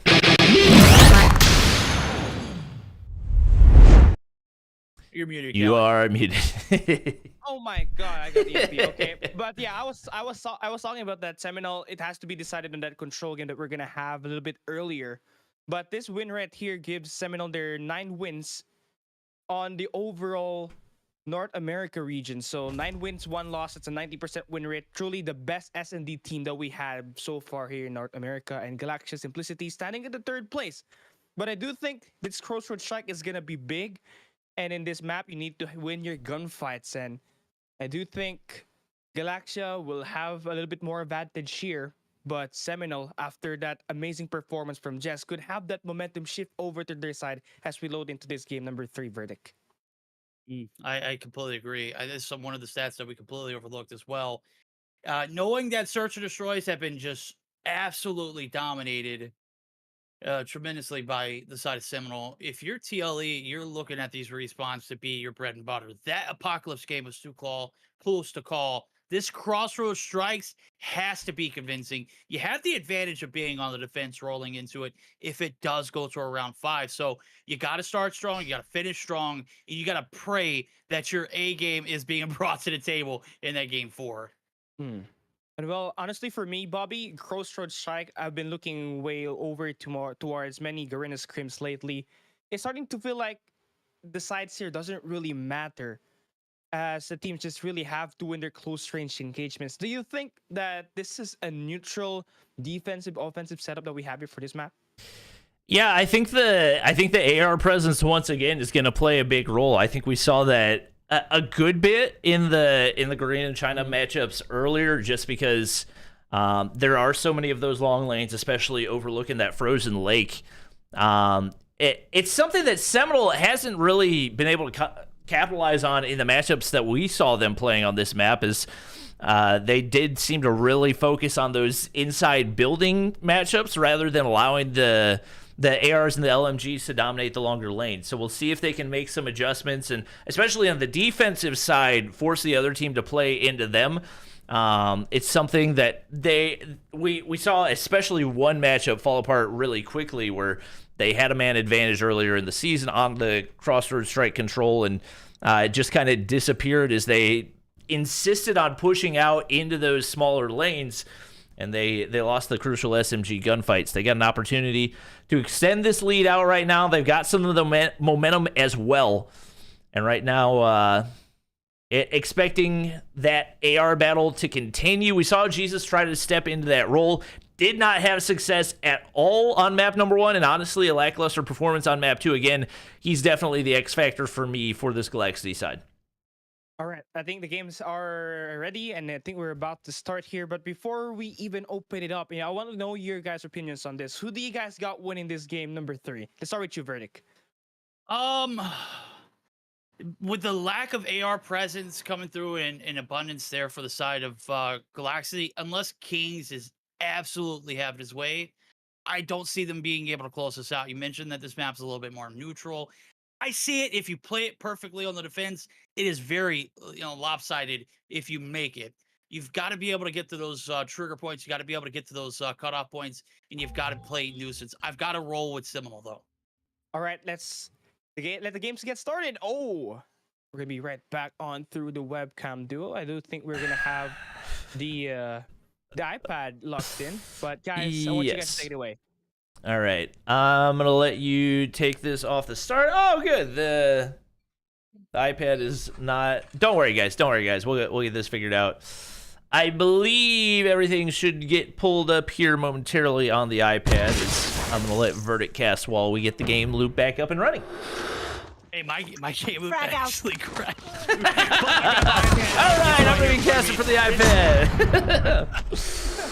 It's all good right now. It's a lot of pressure being added to the middle of the map. No kind of map control, though, there for Seminal. They're starting off in a little bit of a slump. No time on the objective either. Minute left to go on the clock. Everything has been kind of, kept to a minimum as far as damage goes. Yep, Pepe is going to be able to clean up another one over there on the B side. And right now, Seminal not looking strong off the start. Pepe looking to set up the spawn trap. And even amid the concussion, able to get the kill right there. Blur is going to be able to shut him down. One of those ARs that's going to be big for Seminal, and that is not the start that you're looking for out of space. LMG in hand, has not been able to find a kill so far. Fortunately enough for them, only down 5 kills right now, but Kings, as expected, has been running the map. And man, he has been tough to take down, sitting on 7-2. Yeah, I was about to say, this is one of the keys to victories. The lack of AR presence, this AR needs to go absolutely crazy. The UL may not be an AR technically, but with the build that this guy has, it is absolutely shredding. Right now, 2 ticks of progress coming through. 5 life advantage for the defending site. Looking to shut down this A hit. Shotzzy going to be sitting in the front line. Jesus through the back door there, just getting the spawn trap activated. And he has just been a pest. Finally, he's going to be dealt with. King still holding down the fort over at A. He's going to take down Solo, or Space rather, Solo though. He's going to be able to do the deed and extend this one out for another minute. And right now, Jez is on that objective. If you are Galaxy, you got to get some utility over there. Just giving away takes a progression for free. Solo says, I'm going to push across. I do not care. And wins a ballsy gunfight. Right now, only 5 lives remaining. But Space going to find a crucial kill right there despite the slow start. And as expected, working those headies. And right now, there's no sign of contest. Right now, Pepe, the only player that can find a way to close this one out, and he is not going to be remotely close enough to get a kill onto that B zone. It is going to be Seminal getting the round win off the back of a big round for Blur. Oh, yeah. This is what we were talking about, too. Those AR presence coming through. Space may not be having the best day. May not have had the best search and destroy. It is leaking over here towards this control. And Blur just, he is doing everything he can to win. There goes the grab vortex. Pops it good for the first. Almost gets the second there with it, too. And here comes the Pratty. He's sitting on a 7 spree with the gunny, and I'm sure he's got plenty more to go without it. There goes another one as the last-ditch effort comes through. The push going to come in. Shotzzy going to be able to finally end his reign of terror. The map control, though. Map control not coming through at all. They've got to deal with the pressure on a Bolo. He's on the backside of the spawn, and they can't even make it out, Bobby. That was a rough spot. Bolu is finally going to get shut down. Galaxy makes their way out, but a very large life deficit forming right here. Jesus starting to heat up. We said he was going to be one of the X factors for them, but obviously the SMG is not going to be quite as impactful on a map as big as Crossroads Strike, and my gosh, Blur is him right now. For another 4 spree, he was on, what, a 7 or 8 spree earlier as well. And showing just why your ARs are so crucial on a map like Crossroads Strike. Jez gonna pop the Annihilator as well. He spots out Raph and looking to set up the spawn trap right here. Space is starting to pick things up. He's got a Sparrow in hand. Now sitting on 9 kills, coming off a 2-kill round number 1. And this thing's getting out of hand pretty quickly for Galaxy. Oh, this is brutal, man. Oh, man, there are certainly some under 18-year-olds watching this one. It's gotten provocative early on. That one. 20 lives still remaining. Getting tossed into the gutter. Galaxity getting brutalized here. Not a good way to start there on their attacking run. They've got to win at least one, and they've got to win this defending round too. It is not looking pretty for them. Opening up there, Pepe going to try to ease the wounds here. He's got a Sparrow. He's trying to shut down the pressure over towards this A site. Predator missiles out in abundance. Space going to be good for one. Jez shutting down the Sparrow before it ever gets out of hand. Jez, though, going to be traded out in return. Back and forth. We've gone, Bobby. A little bit of time being collected there on the B side, but, something's got to give here for Galaxity.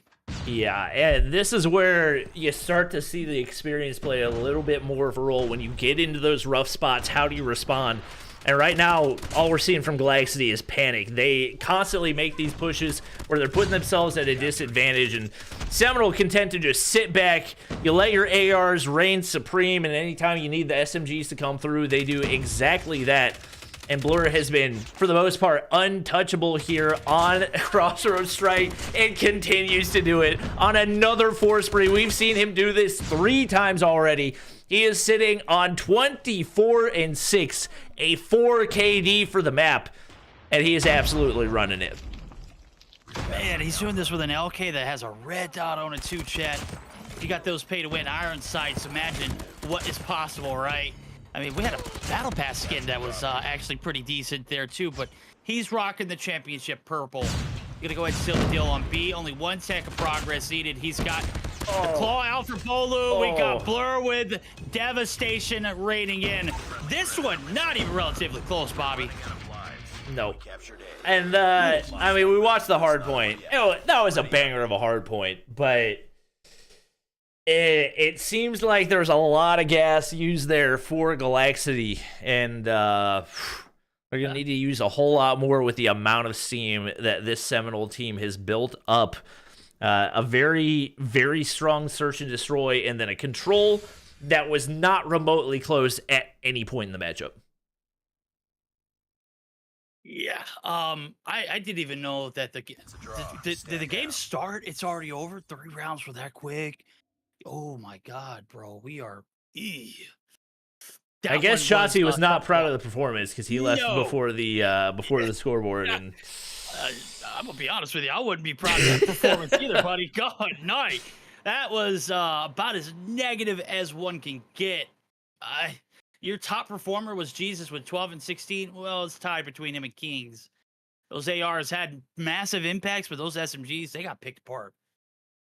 Yeah, it was not pretty. And obviously, like, Kings are doing everything you can, but for one thing, Blur was just in like MJ mode right there. I don't even know any other way to describe it, but he's been. I feel like he has lacked consistency a little bit over the span of the season, but he's locking it at the perfect time because 26-7 in a losers final matchup is nothing to scoff at. Or I guess no, not the losers final, but losers semifinal, and going up against what many people consider to be a top 2, top 3 AR and Kings, absolutely winning that battle on every front possible. And like you mentioned, the SMG struggling. Jesus, an X factor, but if you don't get the contributions from the rest of the squad, then at the end of the day, it's not really going to matter.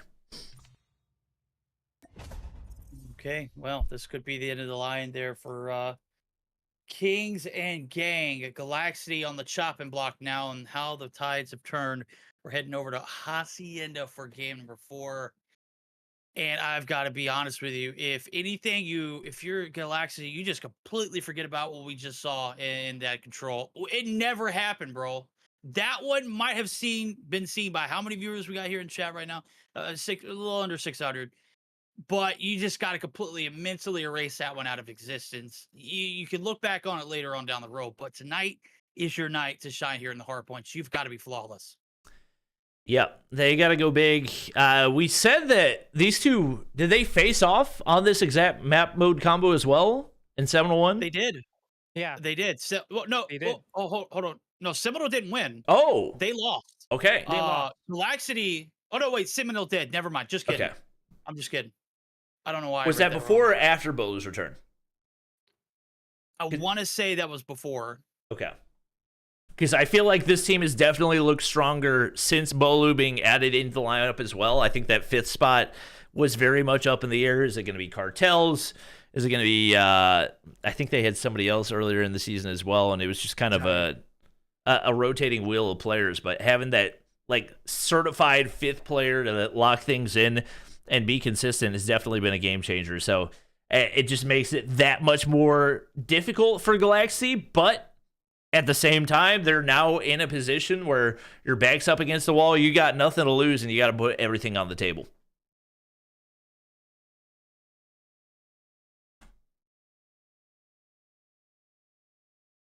All right. Admins, I think we are good to go. We got everybody ready up. And I think we should be good to hop into things. Checking map issue. All right, gotcha. Okay. Check. Whoa. What is that? What is like that exactly, man? I have All right. no idea. What I will say is I might have been wrong about that return. I think Bolu might have played that night. Okay. I think he balled out. But Zai was in the mix too. So this team definitely still just as strong with Jazz in the lineup, if not stronger. And you saw that there in the Search and Destroy. He was just downright tormenting. But okay, it's Takeoff, not Hacienda. Okay, so all right, I like that changes things a lot. Takeoff a lot. Well, this is another one where the high ground AR presence going to be crucial. So King's got to go big again for his squad. You got to hope that Blur doesn't show up as the same Blur that we saw on that Crossroads Strike, because he was pretty much untouchable the whole way through. Still rocking. I mean, I don't really know what the purpose of rocking a completionist camo on top of a blueprint is, but you know what? Just proving that he's been here since the beginning. Champs 2020. He's been working for it. He's been grinding for it, and right now trying to make his way to the Mobile Mayhem Championships. Jesus can save you. Gonna find first blood onto him. Bowler's gonna drop to Jesus as well, and definitely a little bit more of the start that Galaxy's looking for out of Jesus. Not gonna be enough to lock in that early hardpoint time, but shuts down Solo as well, and spots one more player on the backside as he shuts down Jez and puts his teammates in position to lock in some of this early hardpoint time. Yeah, power points being absolutely abused as well. Shotzi's opted to pick up the championship purple with the camo on it. Finally, he gets gunned down from a distance. Blur gonna be able to take him down. Space gonna be able to find two in the feed, and right back onto the objective they go. So far so good. We're split decision with 15 seconds left to go. It's the rotation over the new is the primary focus, as well as getting these players off the objective. If anything, you don't want to have them running away with like a 30 to 15, 35 to 15 scoreline rolling into that objective. Is staircase can be oftentimes not fruitful for anybody. Yep, this is going to be a chaotic one right now. If you're Galaxy trying not to get put into the spawn trap, they are spawning on that close side, so reinforcements are going to be there. If they can maintain this top side, G's going to get pushed up into position, but Nade going to connect. Jesus going to be able to, or rather, Jez going to be able to capitalize to take him down, but it is Galaxy on the inside of the hard point. Jesus able to get streaks for that hunter-killer. We'll see if it connects right here. Bolu working that head. He just barely guns Pepe right there, but pretty even off the start right here for these two teams. Jesus there for the contest. Everything is even for the time being. And again, nobody really getting too much off of this objective. It's more so less keeping the opponents off of it, as well as getting that map control for the setup over towards new. So, with that being said, it is going to be a little bit of a recoup. Jesus there for the gunfight. Oh my God, there's no way he takes you down like that, Bolo. You had the stairs heady as well.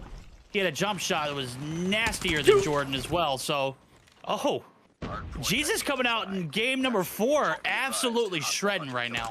Oh, and he sees Bolu through the trees, but Bolu's going to get the better of that gunfight. Fortunately for him, spawns have already popped right here. Blur looking to cut off rotations. He spots out Kings, spots out Raph as well. Raph, slow start off this one. He was making some crucial plays for Galaxy on map number 1. They need him to get going. Pepe is going to get spotted out either, and Blur is so sneaky with these angles right now. Knows those spawns to a T. Is going to get spotted out by Kings. But Seminal going to make their way into the lead, and Bolu's going to go ahead and pop the claw. See how long he can keep things cleared. And there's heavy investment, but Space's claw is going to go to waste. Blur's gravity vortex is gone, and so is Bolu's claw. And if you're Galaxy, even if you can't get a whole lot of time off of it, you're happy with how much you force Seminal to use, and they're going to get the rest of the scrap time anyway on top of those early rotations. Yeah, they are indeed now. Both teams using 3 operators in that rotation indeed. And the lockdown now is the lead going to be solidified, almost 16 points to be exact. Teams there for the contest. The setup might get butchered. I don't know how 3 fall almost instantly. And just like that, that early rotation going to go spoiled. And Seminal going to be able to take the primary vacancy there onto the objective. So With that being said, Jesus now popping the claw. They're looking to go big as well. 2 more invested on the right-hand side. Jez with the Annihilator. I don't know what quite Solo got with his, but Jez is popping. He's got 3 on the rotation. And Shotzi, only one able to make it through. He's only going to be making it through for a little bit of a contest time. And unfortunately, the claw in the hands of Jesus found almost 0 value, spotted out the Purifier, but they were already dead and couldn't take out a single one of those other players. Doesn't matter. They're going to be able to break back in anyway. And this one really looking like a toss-up, but fortunately for Galaxy, they get the better of the gunfights. Bolu on the backside looking to contest right here, but might be better to just go ahead and chalk it. There is a lot of reinforcement power here for Galaxy. That's going to be another free kill, and you don't want to feed any streaks or operators if you don't have to. Jez has a 100 killer to work with, and he's going to play in the flex, opt to hop on over to the UL 736, seeing if he can cut off this red side rotation. And nobody in the hard point to get things started right here, but looks like they're going to be able to make their way to high ground right now. Big opportunity for Raf to take out some of these cheeky Seminal players, and Blur is going to have no idea, but he wins the gunfight anyway. Oh my God. Blur. I didn't know you were that nasty, bro. I respect your game. You went 26 and what, 7 in that control right now. You're peaking in the form as well. It's a mastercraft session out of you. Oh my. The streak finally is, but he's got 19, Bobby. Man is absolutely cooking, having his way.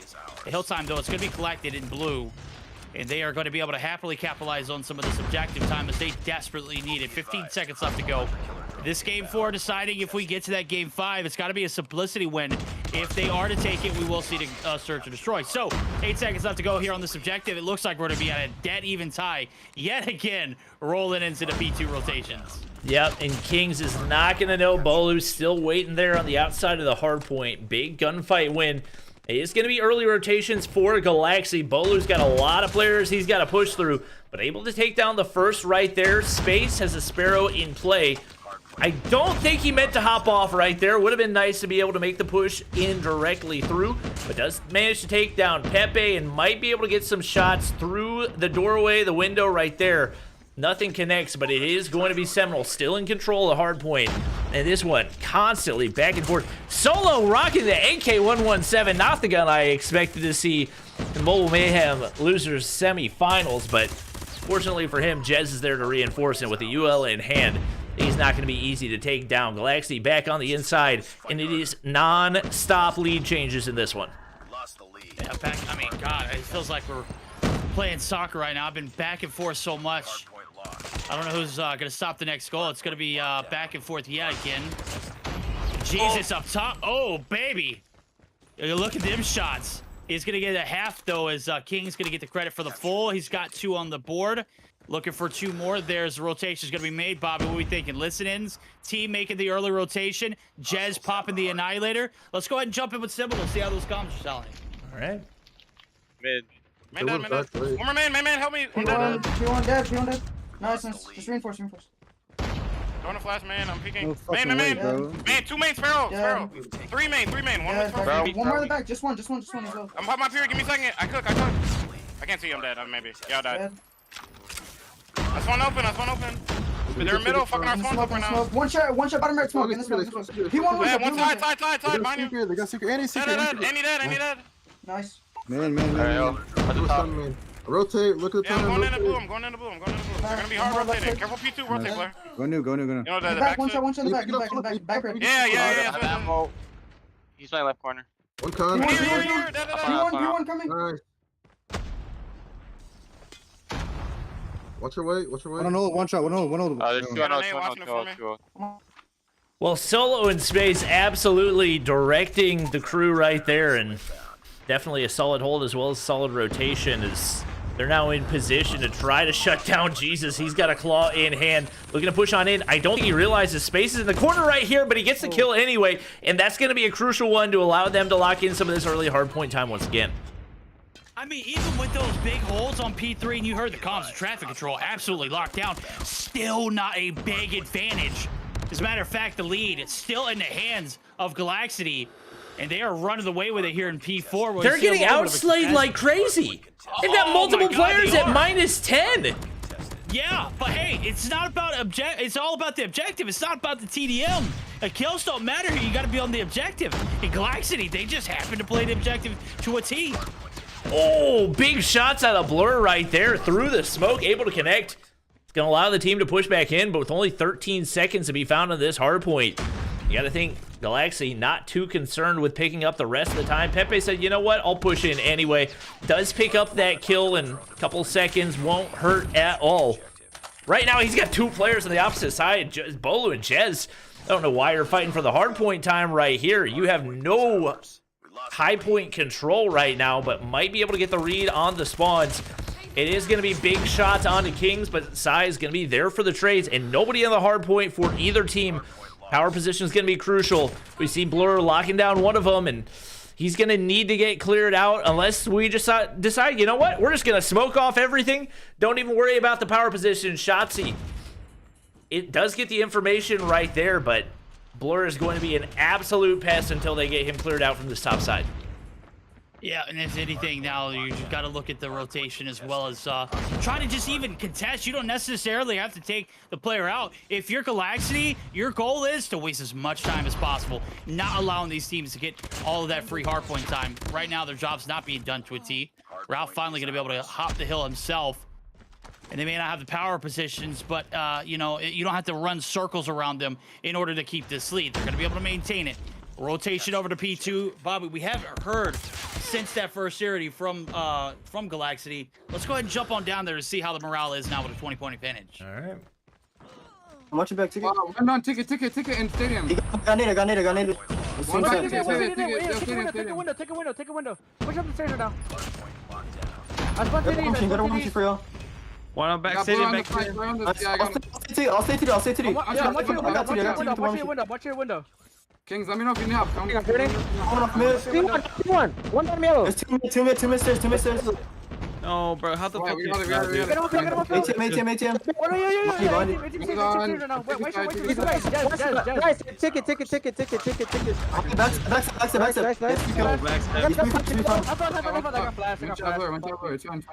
One shot in the hill, one shot, push him. He's one shot. 14 seconds. 14 seconds. Look at the time, man. Look at the time. Yeah, go now. Look at the time. I got one titties. Nice. You got me up. Ticket to you. Watch over you, Kings. Watch over you. Take it in. What else do we have? What up?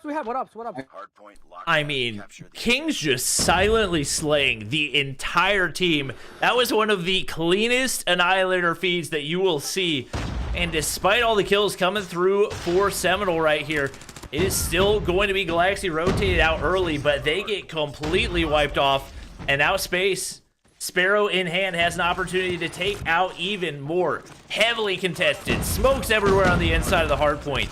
Sparrow doesn't connect. It looks like it's going to be Galactic for right now, but Jesus with the claw is going to get shut down. There's nobody here. It's all down to Raph. He's got a lot of Seminal players that he's got to take down. Seeing what he can do right here. Space, hip fire, does connect, but not enough for the kill. And Seminal might be able to take the lead off of this one. And Jesus making a godsend back in Rap.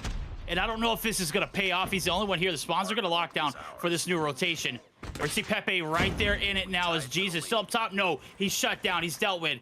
Jez is up there, and he is a pest to problem with. 6 seconds left to go. And oh, they've got a little bit of an advantage, and Jez still continuing to cause mayhem. Finally going to be dealt with, but this connection over the new is going to be made. 3 players in blue already there. Middle of the map being controlled there by Rap, but he doesn't have anything for range. They've got the godsend of spawns. They've got the hill pop. They only need 13, Bobby. Blur in position to try to take somebody down, but there's too many corners he's got to wrap. You got to push on to the point and see if you can clear something off, but it's all blue in the feed right now. Galactic an opportunity to extend this to a map 5. Pepe goes big, and that's all that they need.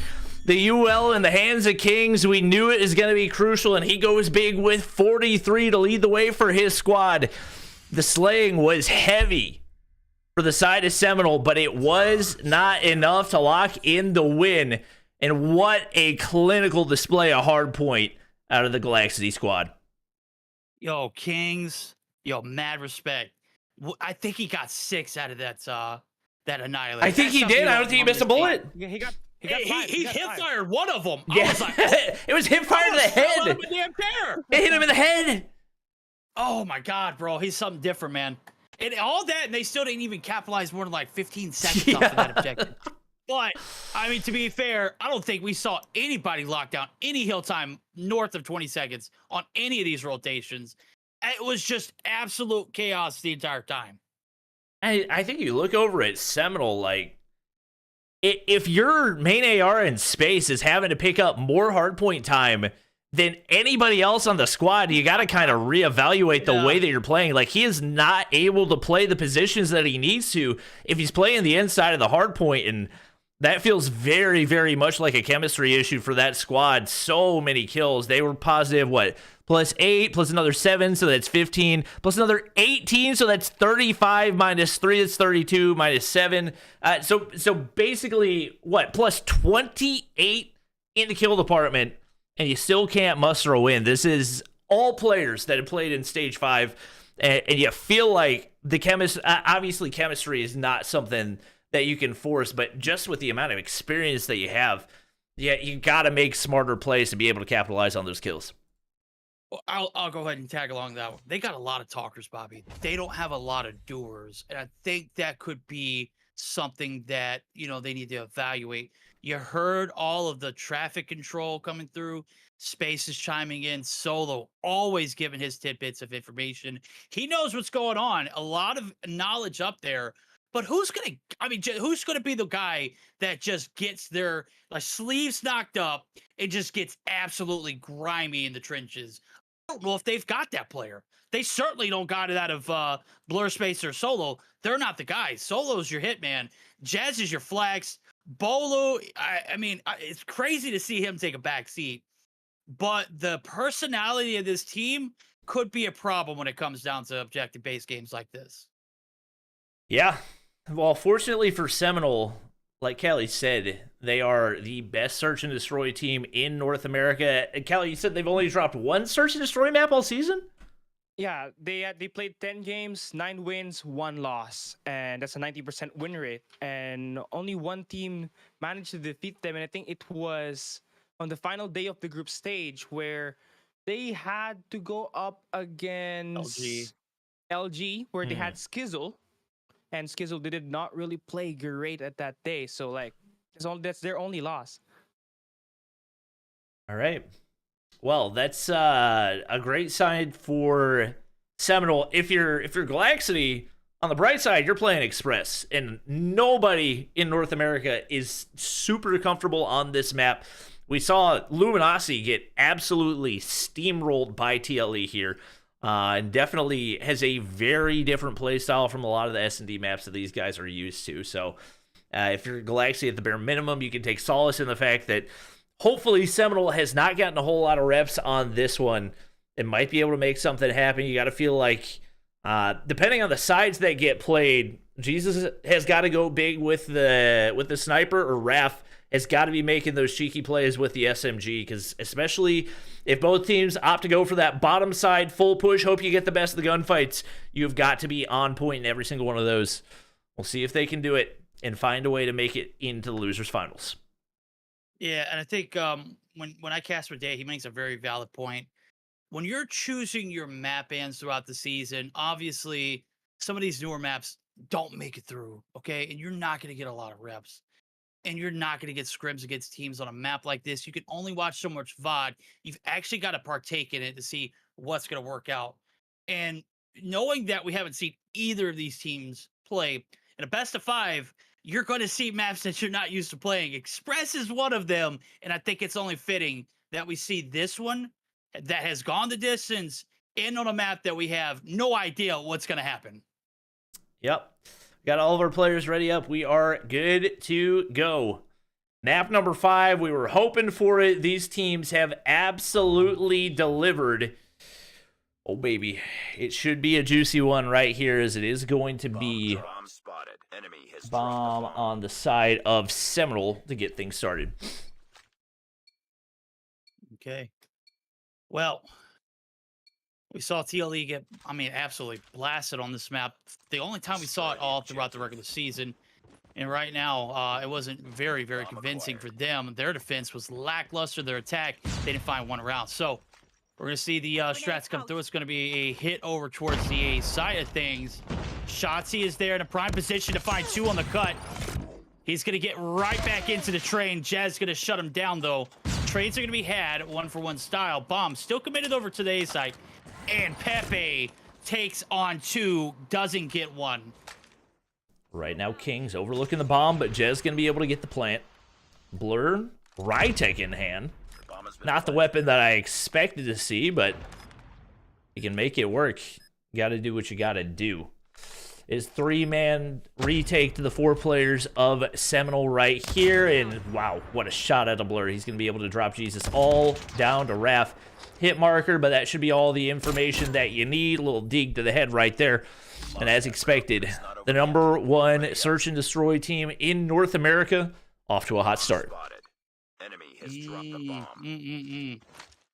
Very, very dominant display of performance here in Search and Destroy. They are the #1 Search and Destroy team for a reason. And it doesn't matter what map we see them on. Right now, they're going to buckle up for the same strats. It is over to the control room in the top side of A. Cheeky little jump up there from Blur. I didn't even know you could do that here. As he's found his way up to the top. A little bit of a sneaky jump up, but it doesn't matter. Where did he get hit from? Shotzi absolutely cutting him in half there. Rotation still being committed over towards his A site. They lose 2. Can they find a second there? Space takes down 1. Minute 30 going on the clock. There it is. Solo going to be able to tag one up there as the bomb has made its way over to the prime spot. Let's see if they can put this puppy down. You got Shotzi on the opposite side of the train. Jesus pushed way back, trying to hold the long angles. Now, there's a lot of cheeky spots that you can try to thread the needle and see if you can find an opening snipe. Bolu should be able to get the plant here. Not sure if they got a bomb down, but Jesus not going to opt to make the play. And he does not catch Bolu on the rotation through the smoke right there. So now extra pressure on. Does spot out space, but not going to be able to connect onto the shot. And now going to be forced back and hoping that Raph can maybe find an angle right here, but that slide should give away the information. Hipfire's too clean. He's a movement god for a reason. And now into the 2v2, making things a little bit more manageable. He hops up right there, and that should allow Jesus to get pushed up, takes down space, and now it's all down to Bolu. Oh my gosh. He gets ear hold. There it is. Clean retake. Absolutely loving it, and Ralph does it all by himself. Got to commend Jesus for staying alive as well, because he's not alive. Maybe that play doesn't happen because you're looking for 2. Instead, you would have been focusing on 1 and not a bit of focus there as we see the bullet train go in and pass on through. That is not King Kong, chat. That is not Godzilla. That is the train here in Express. This makes it the most unique map in Call of Duty Mobile. I don't think we see anything like that in any of the other maps. I would agree with that. Definitely no dynamic movement of the obstacles or anything else. It's a strong start once again for Galaxy. Jez is on an island right now, and he is completely surrounded, but it doesn't matter. Give him an inch, he will take a mile. Nice little double kill, but it's all down to Bolu, the 1v3, and the strong start has not continued through the past couple of rounds for Seminal right here. Is Bolu now in a rough spot. King's looking to pick up that first kill. The bomb is down over on the mid side of the B site. And right now, Sai is probably giving away a little bit of information, but Bolu's got to go absolutely huge, and you got to think it would have been nice to maybe find that early kill. Is going to be able to take down Kings, and does pick up the UL. Will he be able to spot out Sai? He does not, and once again, no clue where Pepe is. It's a cheeky spot. He's in the lift. Pepe might get caught in the transition here. Bolu going to play for some intel. Hello. 1v3 up for grabs. The one man you want alive is him. That's right. Bolu. Boris. Let me tell you. You're nasty. Good little shot. Did he catch Pepe? He definitely saw him. I think he Pepe did. He definitely does. Oh, God. Oh, Pepe, turn around. You got to shoot, buddy. There's no way. He just gave it away for free. I can't believe he tried to run that. Like, you had nowhere to go. Hey, you're not escaping that anytime soon. And here comes the train once again. Oh, that is absolutely tragic for Galaxy, getting 1v3'd by the man himself. 2-time world champion Bolu goes big for his squad to maintain the lead right there. But King's little nade lobbed over top. Kobe onto Solo, and once again, it's Galaxy with the man advantage. Kings on the top side going to be able to get back, play for the cover right here. They do have Blur down below, but it looks like Kings has the read, and he's going to be able to take him down as well to once again extend the man advantage out. Big question is, can they capitalize on it? And Bolu gets dropped off the start right there. That's one player you're happy to have out of the equation. Oh, no doubt about it. That was a nasty little 1v3. We'll look at that one later on as well. Clutches for clutches on days. Space, though, is still alive and kicking. He's got one on board. Oh, my God. Pepe there to get the trade. And you got the player advantage. Can you keep it, though? Jez, now in a 1v3. The returning champion himself. Let's see what he can do. He had one champion clutch up a 1v3. Now it's Jez's turn. It's only right we see back-to-back rounds come down to some of these players. All right. Absolutely capable of making the play. Unfortunately for him, he's got no information.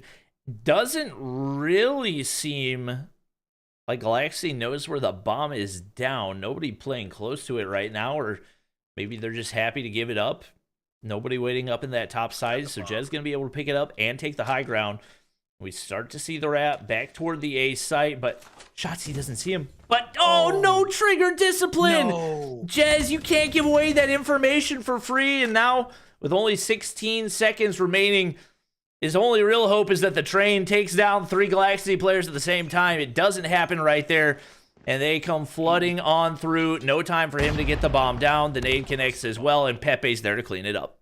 Nice work. Oh, there we go. Well executed. Don't let that one get out of hand. Jez might have had a little bit better odds if he does not take those shots. Obviously, many spots here in the express map to kind of duck and dive and get away from any kind of stray bullets. Nonetheless, you pull the trigger, you must pay the price. So, back-to-back rounds, 1v3 clutches. That one didn't go so fair. We're buckling up for another A hit. The control is going to come through. Kings is up top, and that stopped the rotation early. Let's see if Blur can change the strategy up. AR Ralph going to be able to opt for one. Jez! Oh my God! Right there. That's such a cheeky little angle. The distraction from the 2 that wrapped through the control room, or around it rather, allowed Jez to get the hop up and perfectly play for him. And that's just such a tough spot to play solo, because there's so many different head glitches you can play around that area that if you don't have anybody to help you out, you are just going to get absolutely torn to pieces, and that's what happens to Kings right there. Jez, he's going to go ahead, hop out the train, picks up one, all down to Jesus, and he's only got 1 kill so far.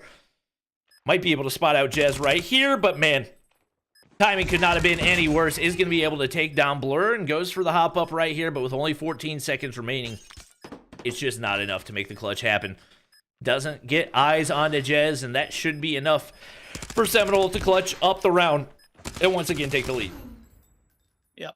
We had someone in the background in solo playing just crazy little off angle off into the spawns of the opponents as insurance. Nonetheless, not insurance needed here. First 6 rounds in, coming to an end. And it looks like Seminal might be able to take an advantage here if they can close this one out. Their odds on the flip side things might be even better. We'll see how the boys over at Galaxy return now. This is the last round of the defense. You got to make the most of it. A-side hit yet again. And Jesus is in a corner tucked away nice. Kings taking heavy fire. Oh my God, everybody dropping all at once. And Pepe on a long wrap. Jesus needs to play his life away for the cavalry. Or one person. And he's not going to play up against Space right there. Spots out Bolu down below. Or rather, Solo.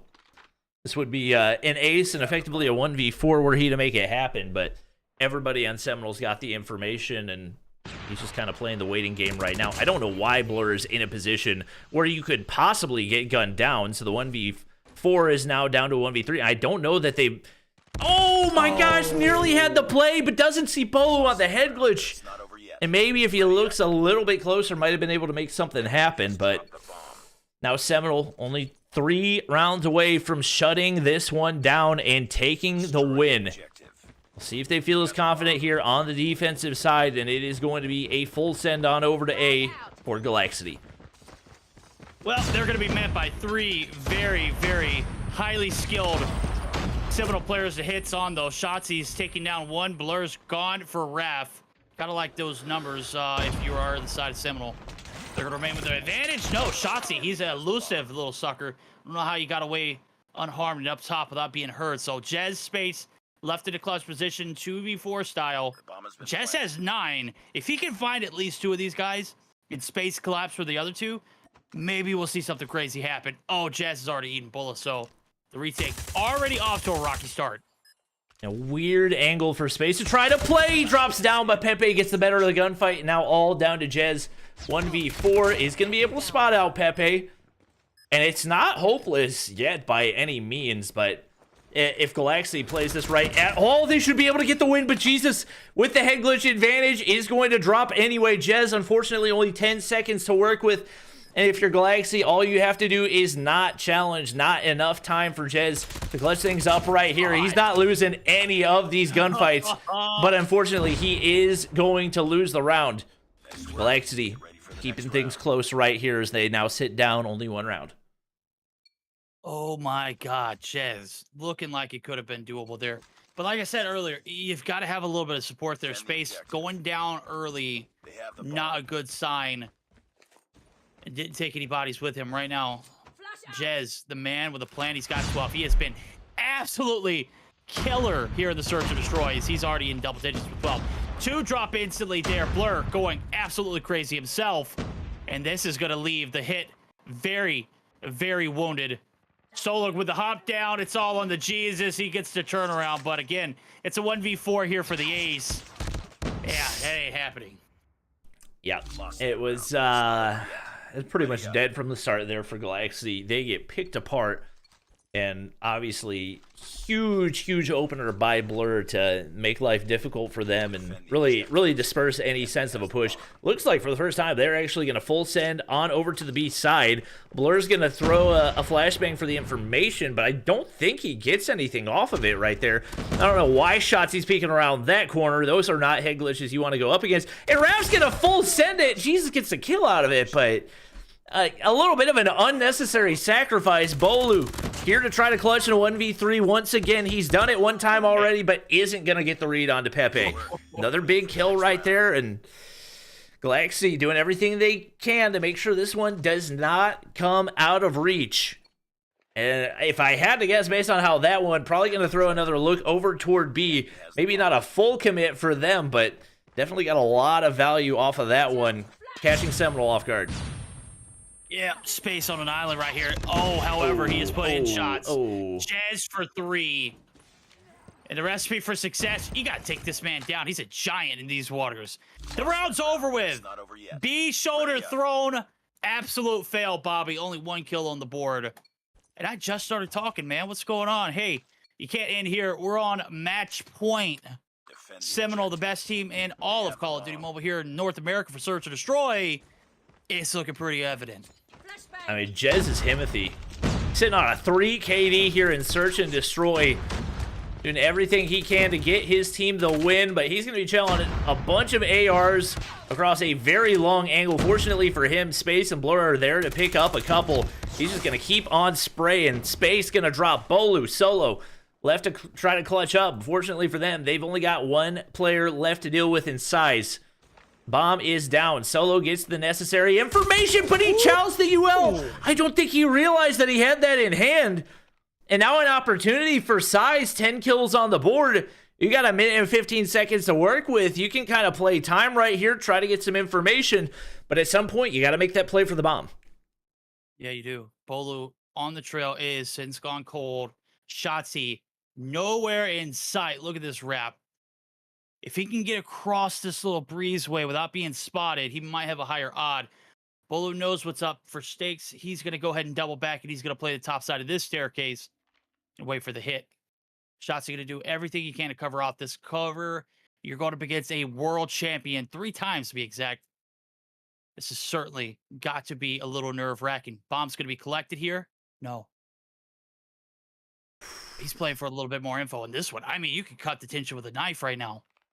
And it looked like Shotzi was going to get the info, but I think he heard the audio cue. It doesn't matter. Bolu goes big, shuts down Shotzi, and that's the final kill to seal the deal. On top of the earlier 1v3, he has been the clutch man for them. obviously you can't at all understate the importance of Jez. I think there's an argument to be made. Previously, he was a sniper main, but with the Switchblade just tearing up the map on everything and everywhere possible. And I think an argument to be made that he might be the best S&D player, maybe not even NA, in the world right now. He has been untouchable, and his 15 kills leading the way for Seminal as they will now make their way into the losers finals. Yeah, 15 in this one, 17, I believe, in the first Search or Destroy. Don't lock these odds. You got to work on that control game. Galactic, they fall short of making a losers bracket run. Seminal, though, they're going to be able to test their lucks in the next play day now as we're coming down to the end. That was a way to go, man. It was all worth it. We didn't get to see the 3 series that we came in for. We didn't even get to see 2 series in reality, but that one right there certainly made it worthwhile. Certainly made it very eventful for it. So congratulations, Seminal, Galactic. Keep your heads up. Yeah, that was about everything that I hoped for, and big shout out to these guys for making sure we get a little bit more bang for our buck in our lower semifinal matchups. Callie, any takeaways? Any big points you want to hit on? I mean, I really want to highlight Jez here. I mean, usually it's Solo who engages early for Seminal in those S&Ds, but with Jez on the lineup, he's taking the role of the front man and create plays for the team. I mean, back-to-back 10+ kills on S&Ds. I mean, that really tells a lot on how this guy is prepared for the gunfights in that game mode. But not to mention that control really came up big as well for Seminal, as that was the catalyst for them to force that game number 5 here at this matchup. And it just proves the point that Seminal right now is the best S&D team. I did say that it was 9-1 earlier, but I forgot that there was a Monday broadcast 2 days ago. So, like, they are currently 10-2 right now, which still is a pretty good win rate, Bobby. 83%. Yeah, I mean, you can't scoff at that one bit. It's definitely going to be something that whoever they face next has got to deal with. Obviously, TLE is a team that has come onto the scene guns blazing, but they have absolutely had their share of struggles in Search and Destroy. So if they get sent to the lower bracket, it is going to be rough for them, especially in those, and got to guarantee that you're winning every one of your respawns going into a mode that you don't feel confident on and that your opposition feels that much more confident on. So I'm excited to see that TLE versus Luminosity matchup on Tuesday. That is going to be an absolute banger and could be a little preview at the grand finals as well. It could be. It could be. I mean, for Luminosity, they've been skyrocketing, taking the first place of the group stage, and they have just lighted up the playoffs 2 days ago on Tuesday. And that will be a game that we're going to have to look forward to next week as we wrap up all the games today. Only 2 games. One was a DQ. And I must say, we ended off very quick, but let's take a look at our schedule and wrap up and get a quick recap of how the games have turned out here for this series. I mean, on the first game, it was a 3-1 victory for Galactic Simplicity. Then on that second game, it was a DQ, and it was Seminal who advanced here at the lower bracket finals.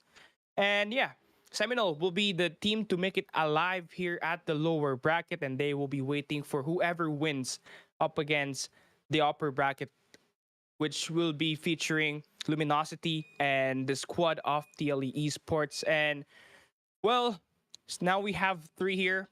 I have to make you guys choose. Let's start with you, Bobby. Who's going to be your top 1 out of the 3? I mean, it's tough to not say Luminosity. I mean, you've got... I would argue the super team that a lot of people in North America have been expecting for a while. You have arguably the best AR in the world in Tectonic, arguably the best SMG in the world in Band, and just a phenomenal supporting cast to play all types of different roles. You got Washi, who's one of the best snipers in the world. The fact that you have either Washi or Marshy as a sub on a roster just tells you how much talent is there, and I think anybody that can take them down has accomplished a massive feat in and of themselves. Yeah, only team that I believe took them down was TLE during the group stage. So definitely something to look forward to that next week for that revenge matchup there. But how about you? How about you, Verdict? Do you see Luminosity or are you eyeing out for another team? No, I think Luminosity, they've got everything going for them. They've got the team, they've got the seed advantage, which, you know, if you're familiar with how the map process works for selections, they're gonna have the clear advantages on all of that rolling into what side they want to pick and whatnot. They would be troll to lose the winner semis and then book a ticket to the grand finals. They're gonna have a one map advantage. I think they take this with a bit of ease. All right, now that will wrap it up. Let's take a look at our brackets and see what's up. And as you can see here, we went from 6 teams.